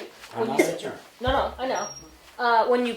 So TSIC meetings are posted, minutes are taken, minutes are made public. If that happens, so how would the posting be different? I just don't. I don't Well, know. the posting would be, we'd have to post a Post it as a selectmen's selectmen's Would say meeting. selectmen. No, you don't have to post, it's not a select. No, but we'd also have to post it we would have to post both. We'd have to post a selectmen's meeting if there's a quorum, is what you're saying. I'll tell you what Wakefield does. Yeah. Wakefield posts on the calendar that the TSIC meeting, whatever, and then it'll say underneath there, a quorum of the selectmen may be present. Oh. Now, if you did that and then somebody challenged you, like if I challenge you and say, show me what you've done, Yeah. and you didn't do any of that, a judge is going to slap you with something. But Gotcha. if you go into the court and say, we did this, this, and this, we told the public we're meeting, it's posted 24 hours in Yeah. advance, everybody knew we were going to be there, I don't know how a judge is going to say you've done I something. see what you're else. saying. Yep. But don't go by what I say, go by what the statute Maybe says. present is easy to. It's easy. Right, a quorum And maybe it's present. right here in the 91 law. Thank you, Ed. All right. Is there any public input?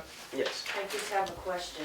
Who is on the cemetery commission? That would now be That would Richard. be now Richard, because we. It was Aaron. Okay, because there's a meeting Tuesday. I just wanted to Okay. let you know. Thank you. You have that information, Richard. Where and Nope. when? Mary, when I is that? think it's at 4 o'clock. He usually posts it at the library. Perfect. Thank you. It should be on the calendar, maybe? Will it be on the calendar? It should be on the calendar. It's on the website. Okay. Thank you. Is there any other public input? Thank you, Mr. Chairman. Um, Really quick. if you watch the video of the county and how they do their bids, their biddings that they get, it would be helpful. Because what they do is they get their bids, they open them in public, because that's what you should do for transparency, but then they send the information to their facilities director.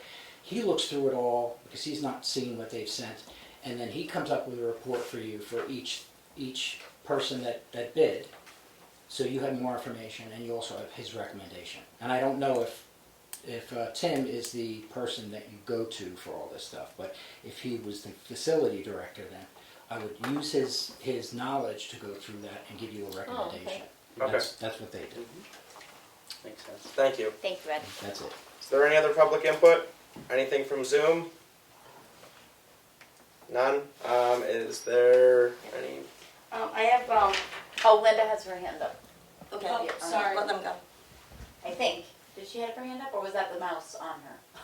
Oh. The mouse. Oh, I guess the mouse turns to a hand. Yeah. I didn't realize the mouse turned to a hand. I'm sorry.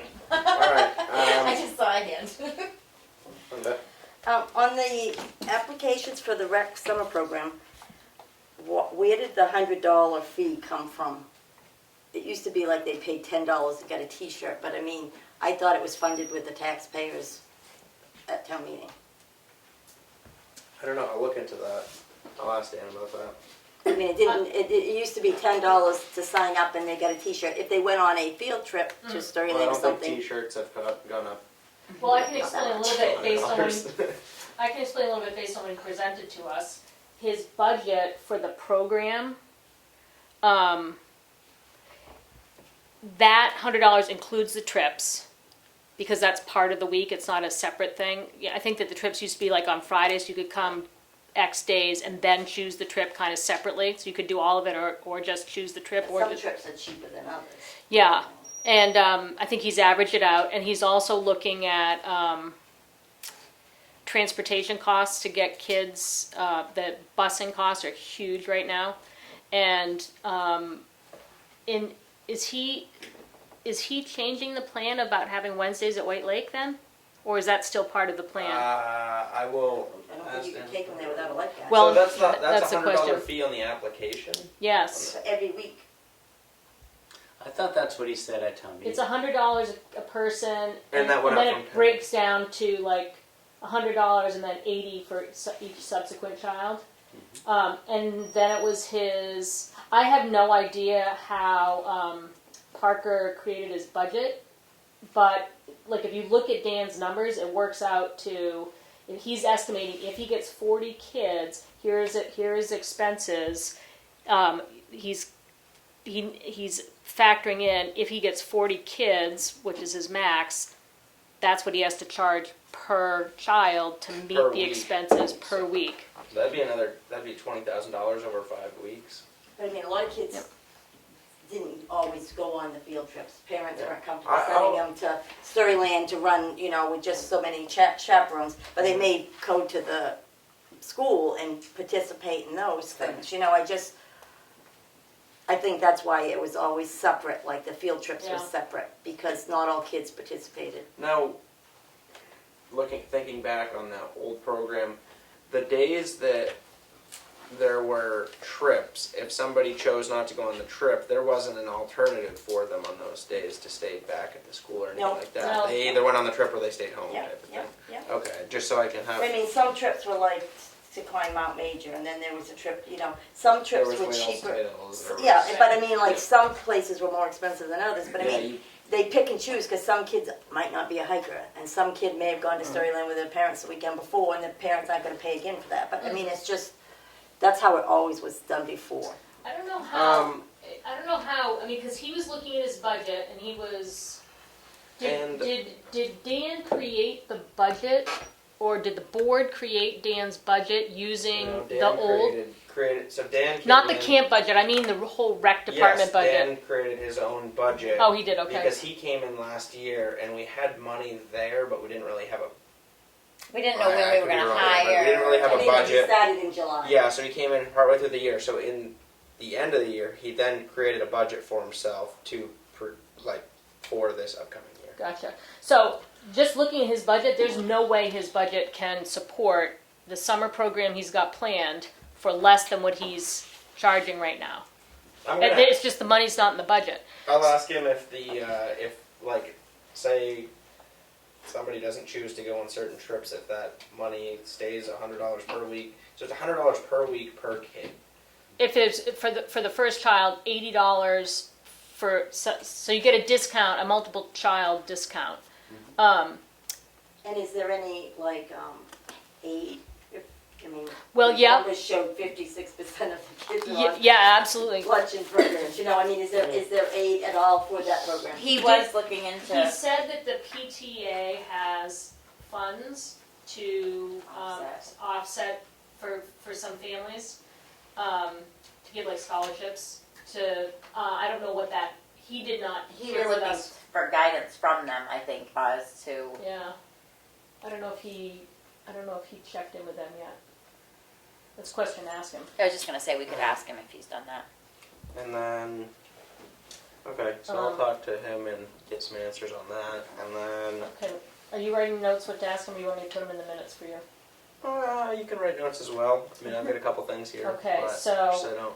I just want to make sure I get it. So, can people opt out of trips? And then if they do, does their weekly cost go down to reflect that, right? Mhm. And is he going, without White Lake? Is it still gonna be a 4-day program? If he doesn't get somebody to lifeguard White for Lake doesn't have a lifeguard, I don't think Right. that Primax is gonna allow him to bring kids there with no lifeguard. no, I don't think we would let him It's like do common that. sense. Yeah. Yeah. Now that. But I thought it was a 4-day program, and 1 day was White Lake and 1 day was a Yep. field trip, so now what is it? Well, and I could have been so that he's not going to be doing the swim program, but he still may be looking for a lifeguard to do that 1 day a week at White Lake. I'll ask him that question as well. I'm not sure. I might have misunderstood. He might still be looking for a lifeguard. I just know that he was concerned about finding help for both programs. And So my understanding was that, I might be wrong, so you're going to ask him this. My understanding was that if he was doing the swim program, he had to hire, for the size classes they were looking at, 3 people. One had to be lifeguard certified, and the other 2 had to have the Red Cross training.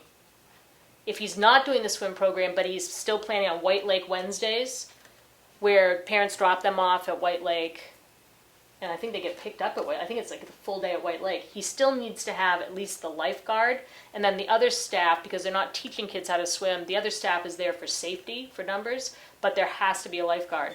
So I don't know if he doesn't find the lifeguard, then White Lake has got to be off the table, and then is his program prepared to fill in that day, or does it become a 3-day week instead of a 4-day week? Because I know he's planned activities for, it's like 2 days of activities, 1 day of trip, 1 day of White Lake. There are 2 weeks, he's doing it, it's a 5-week program. 2 of the weeks don't have trips, 3 of the weeks do have trips, I think, from his schedule that he shared. okay, I'll ask him some More questions. details, okay. And see if I can't have something to report back on next week. Maybe we could ask him to come next week. Yep. I think Becky's trying to get back in. Oh, sorry, did she go away?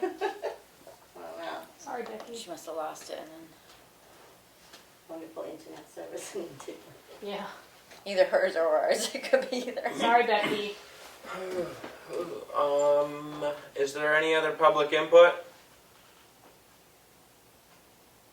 Becky's lit up. Do I have to unmute her? Maybe. No, she should be unmuted. What's the microphone doing? No, her microphone's unmuted. But If it's in green, doesn't it mean she's trying to speak? Yeah, I thought. Maybe. oh, there she is. Hi, Becky. We can't hear you if you're trying to talk, I'm not sure. Well, we can see you can hold up a sign. Okay,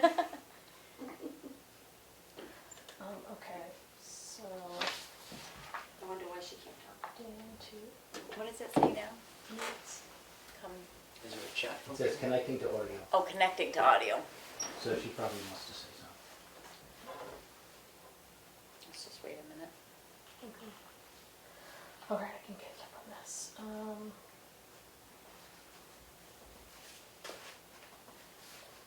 Okay, it says she's connected. Becky, did you want to say something in public input?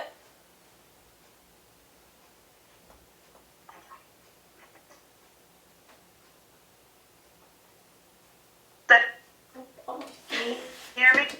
Kind of. Kind of, Ken. Try again.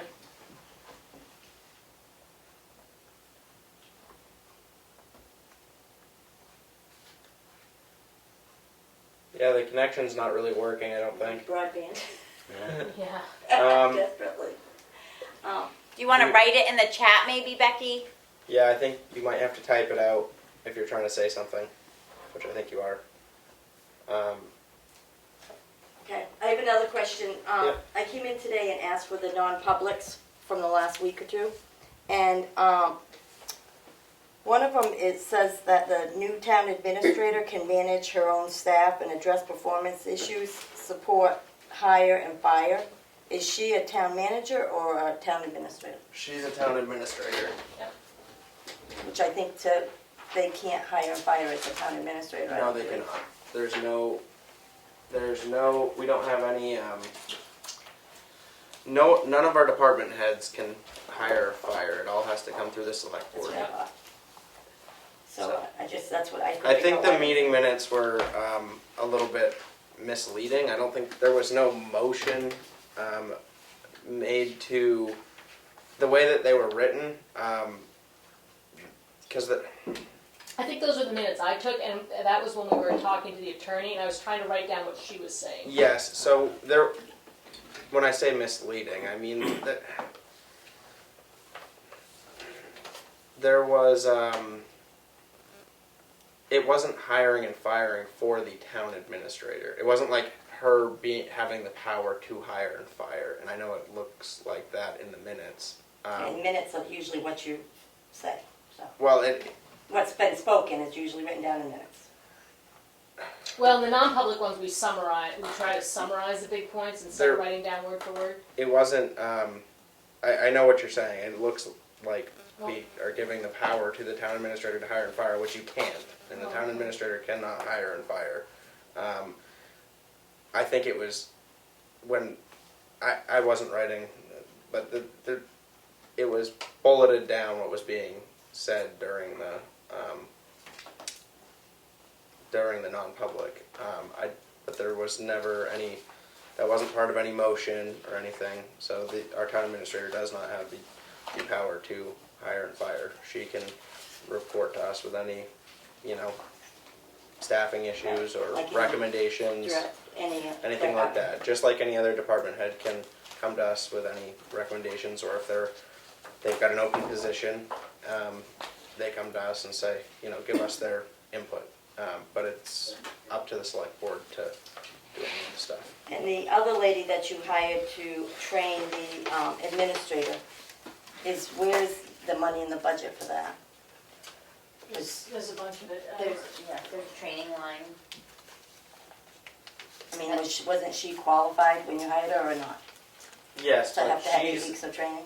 she's Well, someone has to be shown how to actually run a specific office where files are kept and what the actual layout of an office is, and There's nobody else in the office right now who knows how our system's set up. So this person, because she ran the town of Sandwich for so many years, understands what the systems look like and can help her troubleshoot. If we had somebody who was in the office who understood where everything was, I mean, right now, a new person coming into this situation has to learn everything from where a password is to where things are filed for who's in charge of what. I think somebody from Sandwich isn't going to know where everything is in these files. But she or understands if it she well doesn't enough to know train either. it, and she's half the price of what we would have paid if we had gone with, what is it called? MRI. So, I mean, we've had MRI in here training people before. We've had MRI in, running our office before. This was a very fiscally sound alternative for somebody with excellent experience.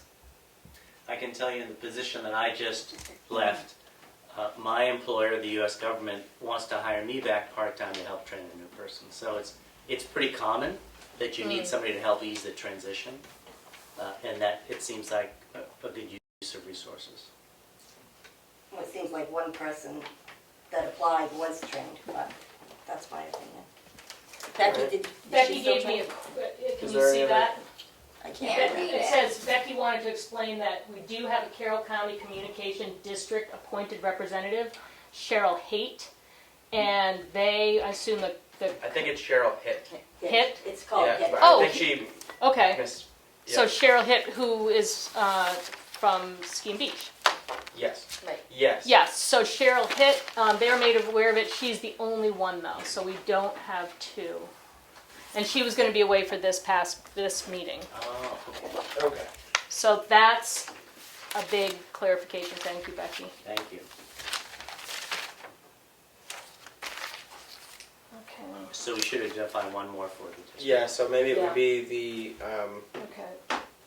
whoever's going to do that committee, and then the alternate would just be the alternate. So it would be only one of us, I think, has to be there at a time, as long as Cheryl's there.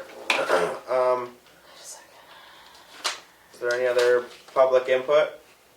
Okay. Cheryl Hitt. Hearing none. Yes. No more public input.